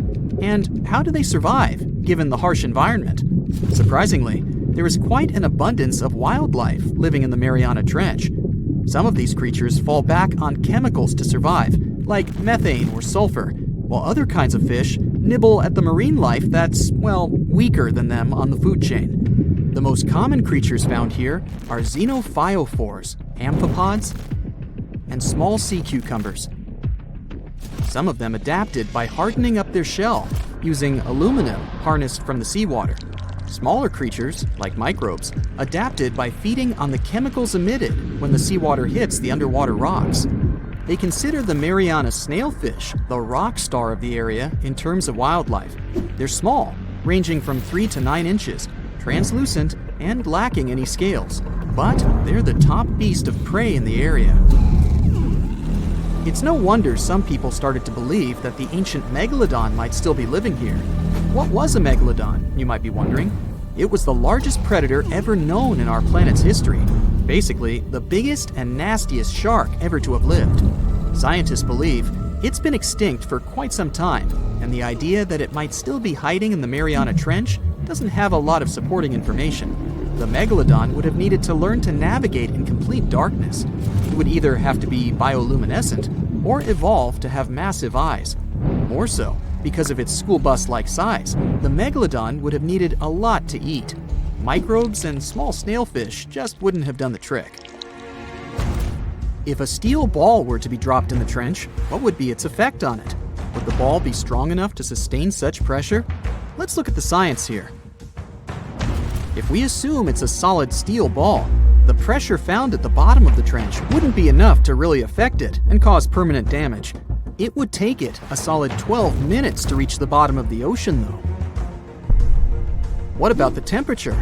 Well, it turns out that the difference in temperature on the surface and at the bottom of the trench is quite impressive, a difference of about 86 degrees Fahrenheit. So, it would cause the ball to shrink a bit, but yet again, once the ball returns to the surface, it would simply come back to normal. Should the ball get stuck there, there's another interesting question to answer. Would corrosion affect it? Corrosion of steel is highly dependent on the amount of oxygen in the water. The amount of oxygen dissolved in water remains constant at depths greater than 3 miles.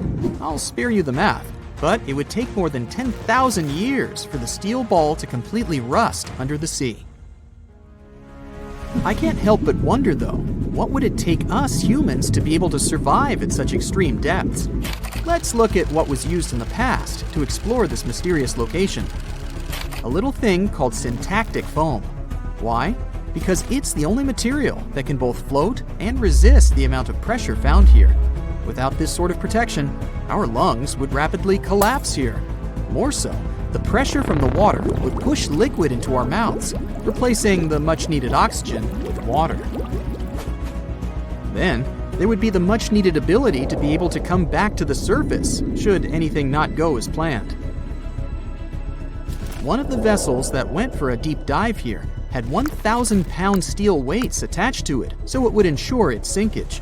These weights were connected to the ship by a special type of wire that had an increased corroding time of 11 to 13 hours in seawater, just in case something went wrong down there, and they'd have to bounce back faster. Given the harsh conditions here, the problem of oxygen supply is really important too. Any vessel looking to descend into the Mariana Trench again would need to consider some sort of device that can recycle the air in order to reduce the amount of oxygen that needs to be transported down there. And the last, but definitely not the least of all problems, would be electricity. There surely isn't a power socket down there for you to charge your phone. So, there needs to be enough battery life to support all the necessary equipment, communication, oxygen supply, lighting devices, and so on. None of these problems seem to be quite the challenge anymore, since, as of recently, you can buy a tour of the Mariana Trench. 3 lucky individuals were part of such a project back in 2020. They were submerged in a 3.5-inch thick titanium sphere. This ensured that they didn't feel any pressure changes and physiological stresses whatsoever. Each of the guests took part in an individual trip that had an estimated length of about 14 hours. The descent itself took over 4 hours. Once they reached the bottom, they got the chance to witness some of the most extraordinary creatures on the planet. Then it was time to start the 4-hour ascent back to the surface. What's the scariest predator under the ocean? The crocodile? I don't think so. Loch Ness Monster? Please, it never existed. How about the Kronosaurus? Well, it is extinct, but you might be onto something. Let's take a look at what it'd be like if these creatures were still around today. First things first, what on earth was it? The Kronosaurus was a marine carnivore that lived in the cool, high-latitude Eromanga Sea. It covered vast areas of inland Australia between 90 and 120 million years ago, during the early Cretaceous period. Near-complete fossils of the creature were also found near Colombia, which is a country that has a noted connection to prehistoric reptiles and turtles. This fact makes it extremely possible that the monster I'm about to describe existed worldwide. You might have heard saurus and thought, oh, it's a dinosaur. But these were actually reptiles. They were the largest member of the Plesiosauridae family, referred to as plesiosaurs. Fossil evidence suggests they weighed over 20,000 pounds and were roughly 30 feet in length. Just to put that in perspective, the longest crocodile ever measured was a saltwater crocodile by the name of Lolong from the Philippines. It was 20 feet in length and weighed just under 2,500 pounds. And that's still 10 feet shorter and incredibly lighter than the average Kronosaurus, making the crocodile seem like nothing more than a glorified goldfish in comparison. Despite its terrifying length, the most physically daunting feature of the Kronosaurus was its head. Its skull was about 8 feet long, which was actually proportionally large given the size of its body length. Anything that was unfortunate enough to end up inside the Kronosaurus's mouth may have been given false hope. After all, the teeth of the beast weren't actually that sharp. On second thought, I take that back. I wouldn't feel confident around a toothless snake, let alone being inside the mouth of this monster. But it's true that the Kronosaurus's teeth weren't sharp, especially when compared to other carnivorous reptiles, such as crocodiles and alligators. The teeth of this prehistoric sea creature were instead conical. This means that they were cone-like in shape. Unfortunately, this lack of sharpness didn't make them less dangerous. The teeth were enormous and could be up to 12 inches long from the crown tips to the bottom of the roots. This obviously meant that the Kronosaurus had an extremely powerful bite. It was estimated to be up to 30,000 newtons, which is almost twice as powerful as the bite of a large saltwater crocodile. Because of the bluntness of their teeth, they weren't suited for twisting their prey once in their grasp, but the size and shape of the teeth made them perfect for simple open and shut biting. They would have had no problem crushing hard objects such as the toughest of shells any sea turtle could offer. Just like crocodiles, the Kronosaurus is believed to have had a short neck. This may have been an adaptation to allow the beast to successfully catch small evasive animals. Their body, in general, was fusiform and streamlined. This means it was narrowed at both ends and had very little resistance to the flow of water. The Kronosaurus was also equipped with 4 paddle-like limbs. The hind limbs were larger than the front ones. They could span approximately 7 feet in diameter. All in all, this set the Kronosaurus up to effortlessly propel itself through the waters and be an ultimate predator. Predator X, if you will? That's the name that was given to the fossil of a creature discovered near Svalbard, a Norwegian island group, in 2009. The fossil was identified as a 50-foot-long, 100,000-pound monster with a bite force of 33,000 pounds per square inch. This might be the highest bite force of any known animal. Although Predator X is yet to be classified as any specific type of animal, it was definitely a plesiosaur like the Kronosaurus. And even if it wasn't Predator X, the Kronosaurus was still most definitely a ferocious titan when it roamed Earth's oceans.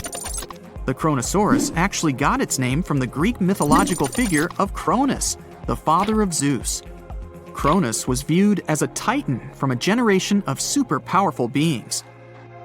So what was it that the Kronosaurus, this terrifying monster, actually feasted on to satisfy its appetite? This creature was known to eat sea turtles, squid, and other larger marine reptiles of that time, such as elasmosaurids and ichthyosaurs. This suggests that if crocodiles existed in the realms of the Kronosaurus, they too might have turned into lunch for the beast. There's evidence from the fossil remains of the Kronosaurus that suggests that they also feasted on sharks, which I know is a disappointment to those of you who view that beast as the king of the ocean. Not when the Kronosaurus was around, my friend. In any case, grounding all kinds of food into small pieces to help digest them would have been difficult without small teeth. This explains the presence of rounded stones found in many of the remains of these sea creatures. Researchers believe these stones may have been swallowed to control buoyancy or to help process food. It's also entirely possible they were accidentally swallowed while feeding on other animals from the seafloor. As if the Kronosaurus even needed to be a meanie with its already existing power and size, there's also evidence to suggest that it indeed might have been. It turns out that after using all its impressive attributes to catch its dinner, the Kronosaurus first liked to play with its food, like a cat does with a mouse. I guess since the hunt was so easy for them, they needed to get their fun from somewhere else. Well, I think now you should have a good idea about these creatures. So let's ask ourselves what it would be like if they were still around today. And by the way, why aren't they?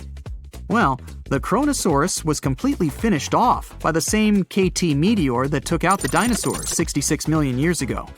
But even before this catastrophic event, they were coming under increased pressure from an even bigger and more vicious family of carnivorous marine reptiles known as mosasaurs. You can't always be a top dog, I guess, or rather, top marine reptile. But what if this never happened, and they were still roaming Earth? Well, this might be obvious, but can you imagine what kind of impact that would have on sea tourism? Based on the impact that famous movies about sharks and killer whales had, what do you think the presence of a Kronosaurus in the ocean would do to beaches? The very creature that would eat sharks and whales for breakfast. Beaches would certainly become a great place to go for a quiet walk, because nobody else would even be there. And what about such activities as boating, surfing, and scuba diving? You think anyone would dare try them, knowing that this 30-foot beast could be lurking beneath them? Let's give humans some credit and assume most of them wouldn't. This would cripple the global sea tourism industry, which is responsible for earning roughly $143 billion every year. Just to make sure this shocking point hits home, the most expensive yacht to ever roam the ocean was called the History Supreme.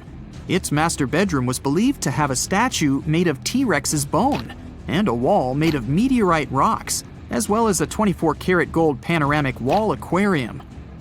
Anyway, this yacht was worth nearly $5 billion, meaning you could buy 38 of them with the money lost in potential damages to sea tourism caused by the Kronosaurus. I'm sure that the yacht's owner was happy the beast never made an appearance in their luxurious aquarium. So luxurious, in fact, that some people believe the History Supreme, reportedly owned by some business genius from Malaysia, never even existed. Rumor has it that it was simply an elaborate hoax fabricated by the supposed designer. Anyway, I don't think the trouble would just stop there. People could actually be in serious danger, regardless of being near the ocean or not. No, I'm not about to tell you that this thing would grow legs, adapt to living on land, and start picking us off one by one. At least, I hope not. I'm just going to point out the damage that the Kronosaurus would inflict through its devastating impact on sea trade. In America, ocean transit accounts for 76% of national trade. On top of this, more than 100 vital pharmaceutical products originate in the sea. I'll also state the obvious and point out that the ocean is a huge food source for us humans. The presence of the Kronosaurus could have a great impact on our relationship with the ocean, something we usually take for granted. Hello, Brightsiders! Do you know where the deepest place in the world is? I think it's in the Pacific Ocean, near the Philippines and Papua New Guinea. It's the famous Mariana Trench. So let's take a tape measure, a very long one, and attach its end to the boat on the surface. Now we hold our breath and jump in the water. Fish and marine animals swim by. We descend lower to the depths and into total darkness. And after several hours, we reach Challenger Deep. The tape measure shows a depth of 36,200 feet. The famous Mariana Trench is not the deepest place on Earth, as everybody thought. The Kola super deep borehole, located in Murmansk region in Russia, beats it by a wide margin. And scientists have discovered something unusual and sinister there. When geologists were drilling the hole, they could reach the depth of 9 miles. And then they encountered voids. Scientists on the surface were surprised and scratched their heads and then decided to lower a microphone and dozens of other sensors in these voids.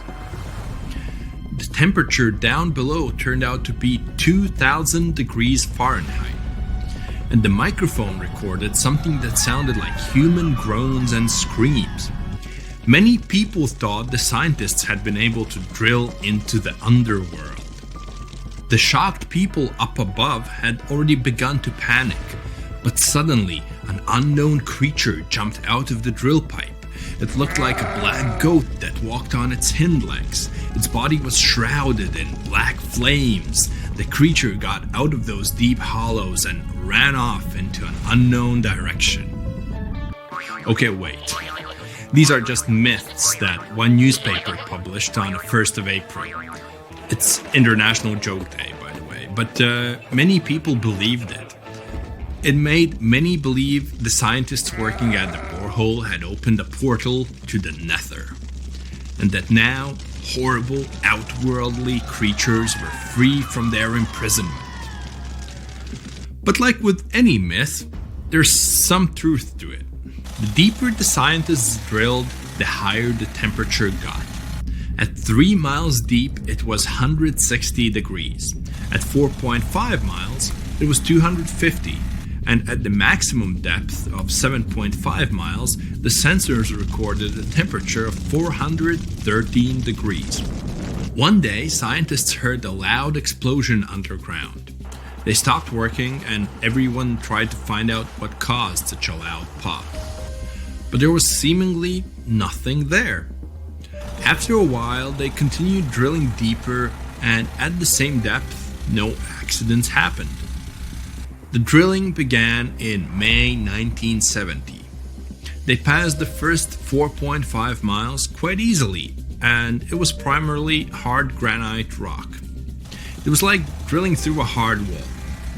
But then their drill went into softer layers, and the shaft of the hole began to crumble. It was like drilling in wet sand. Every time the workers took the drill out, there was a risk that the hole would collapse under its own weight. As that eventually happened, the scientists picked a new direction to drill, and you know what's interesting? In the end, the map of the entire well looked not like a straight beam from top to bottom, but like a tree trunk which had diverged into many different routes. 9 years later, scientists reached the depth of 31,400 feet and broke the world record for the deepest borehole. By 1983, they made it another 8,000 feet deeper. After a brief pause in the work, there was an accident. A part of the drill broke away from the main body and remained in the borehole. For several months, scientists tried to extract the drill, but nothing worked. They had to return to the depth of 4.5 miles and start all over again. The drill was divided into sections, and one such unit could only last about 4 hours before it had to be replaced. In terms of depth, that was only about 32 feet of drilling. Then the drill was lifted to the surface, replaced, and lowered back down. On average, the drilling speed was about 200 feet per month. That's like a 20-story building. In 1990, 20 years after the work had begun, scientists reached the final depth of 40,230 feet. That's like 100 soccer fields down. And after another accident, the work stopped. Guinness World Records registered the Kola Super Deep Borehole as the deepest borehole in the world. It's like Mount Everest plus 9 Empire State Buildings on top of it. One of the most unusual discoveries at the Kola Super Deep Borehole was that the soil at the depth of about 2 miles almost perfectly matches the composition of the surface of the moon. It has given us more insight into how our ancient satellite appeared and formed. It seems that in the early stages of Earth's formation, a giant asteroid crashed into our planet. With that kind of force, it caused an explosion so powerful that part of our planet broke off and flew upward. This chunk of Earth remained in our planet's orbit, cooled, and later formed into the moon we know today. Another surprise for the workers was the presence of gold. There was about 2.5 ounces of gold for every ton of soil lifted. The deeper the scientists went, the older the rocks were. In layers of rock about 2.8 billion years old, they found fossilized remains of living organisms.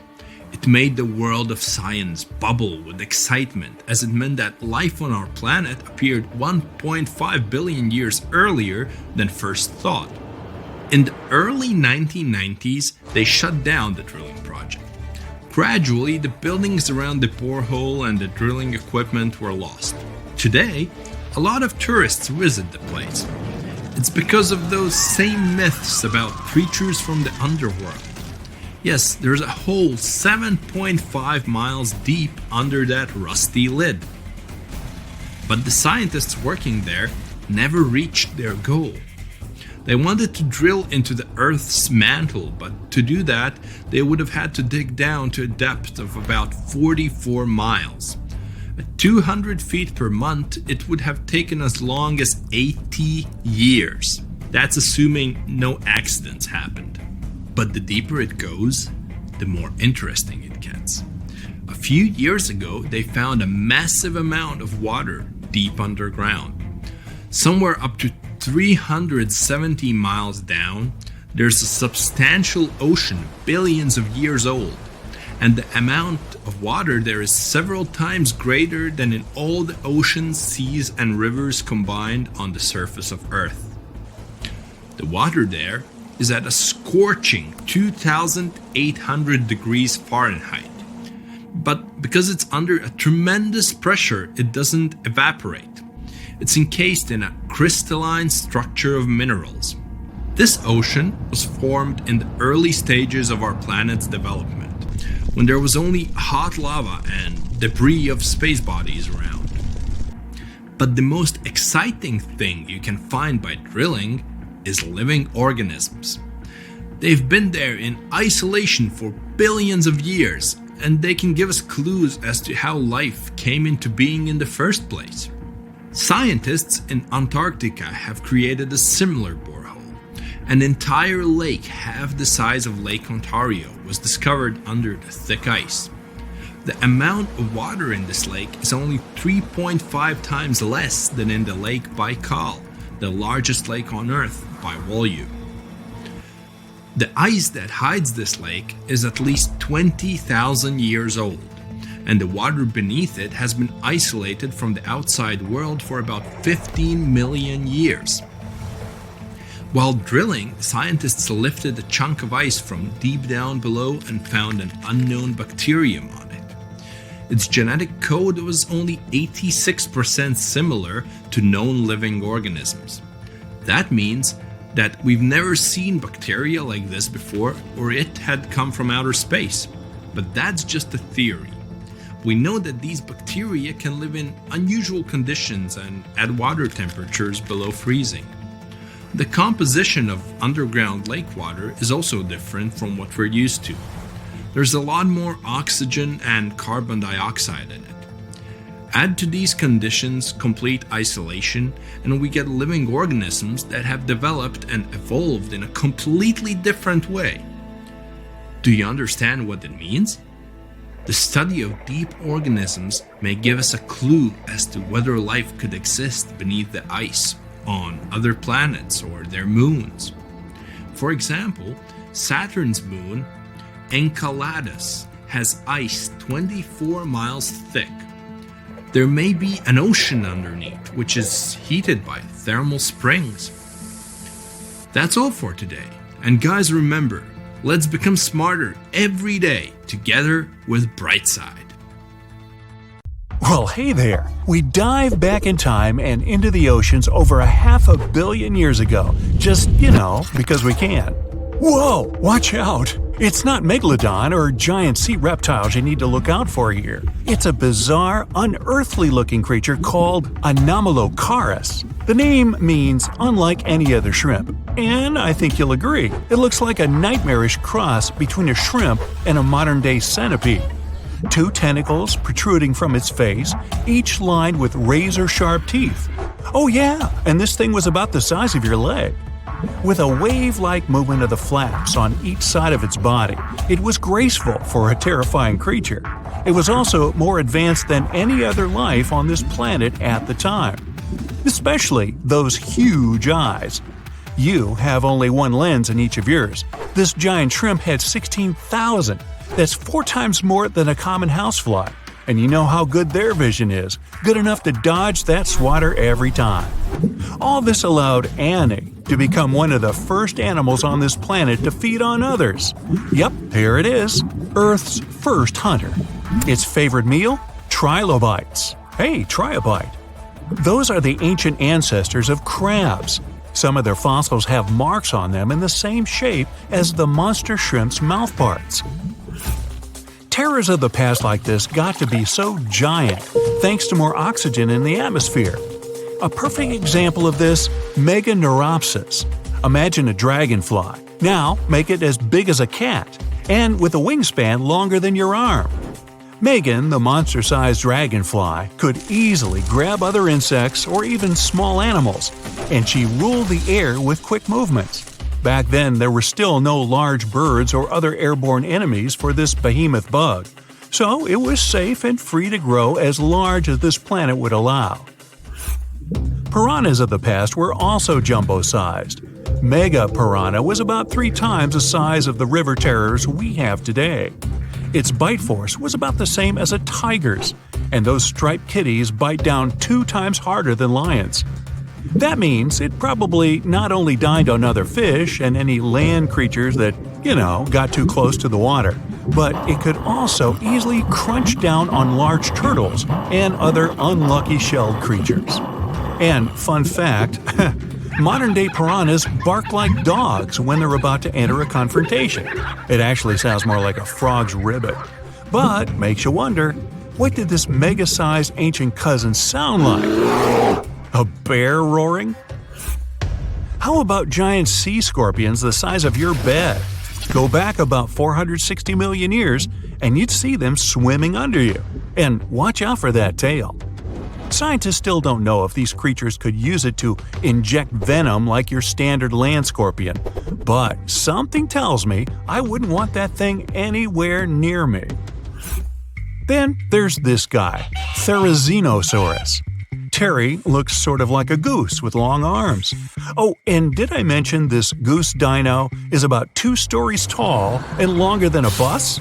Yow!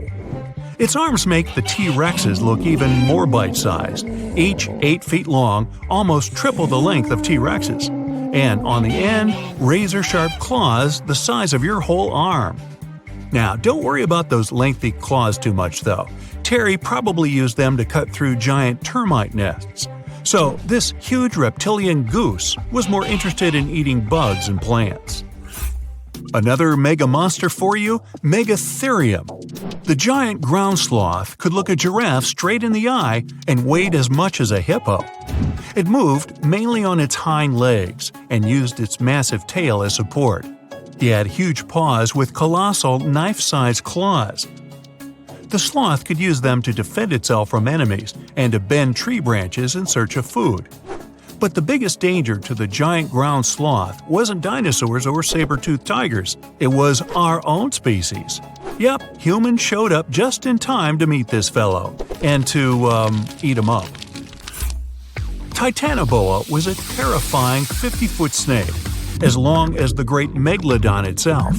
It was also more than 2 times heavier than the heavyweight champion among snakes today, the green anaconda. Crocodiles were a regular on this serpent's menu. Titanoboa could swim 3 times faster than the fastest Olympic swimmer our species has ever seen. It was quicker and more dangerous in the water than outside it. And don't forget the boa part of its name. This massive snake wasn't venomous. Instead, it liked to squeeze. Remember that giant shrimp from earlier? Well, Opabenia looks like its teeny-tiny finger-sized cousin. And instead of 2 toothy tentacles, this thing had a vacuum hose coming out of its face. On the end of that trunk, what looks like a single crab claw. Add 5 eyes and a mouth under its head, and you've got a recipe for something not of this planet. Only it is. This creature used its trunk like an elephant does. Its claw grabbed food from the bottom of the ocean and brought it up to its mouth. This thing is so weird-looking that, apparently, when the scientists who discovered it presented his findings to an audience, they all laughed as if he were joking. Now, a real-life monster, the Tully monster. From a distance, it looks a bit like Nessie, that long neck and teeth-lined jaws. But get closer, and you'll see it's more like a long nose with a mouth attached at the end, like a mosquito. Its eyes are further back, sticking out of tubes all snail-like. Tully was an ancient mollusk, about the size of your forearm. It probably dined on jellyfish and shrimp 300 million years ago. Thylacus smilus will put a smile on your face as long as you don't get too close. No, it's not a relative of the saber-toothed tiger. It was a marsupial, making it more related to a kangaroo than anything. And if you compare them to body size, its fangs were actually longer than a saber-toothed tiger's. And they grew continuously. As for that beard on its chin, that's actually all chin. The lower jawbone grew down to a point under the mouth. Those fangs were rooted to the skull, going way back to its eyes. When the mouth was closed, that bony beard protected the long, sharp teeth from breakage. Staganapolis, not to be confused with Minneapolis, might look like a big crocodile with a squished-in snout, but it was mostly harmless. Its small head and very few teeth meant the reptile didn't have much to work with when protecting itself. That's what all those armored scales were for, and no need for huge fangs or long rows of razor-sharp teeth when you're a plant eater. That beak-like tip on its nose allowed the stag to dig up plants. So, really, this reptile was more like a 10-foot scaly pig than a croc. Basilosaurus was a type of ancient whale that lived on our planet about 45 million years ago. Not quite as long as a blue whale, but this guy was still big enough to munch down on other whales and even sharks. Some people believe these monsters could still exist today. Eyewitnesses claim to have seen a giant sea dragon, and Basilosaurus fits the description. Plus, 90% of our oceans are unexplored. There's plenty of space to hide a sea monster. But scientists haven't found any fossils of this ancient whale younger than 3.7 million years. So, this myth is busted. Stegosaurus is one of the most recognizable dinosaurs that ever lived. It can easily be distinguished by those huge spikes on its tail and the bony plates on its back. It was twice as long as a giraffe and nearly 5 times heavier. But compared to its body size, it had the world's smallest brain. It was no larger than a dog's. Pelagornis had the largest wingspan of any bird ever discovered. It was twice the size of the largest bird today, the wandering albatross. Such huge wings made it hard for the bird to take off. It could only do so by jumping off cliffs. And when it finally spread its wings, this giant could only go about 40 miles per hour. The fastest bird today can reach speeds 5 times that.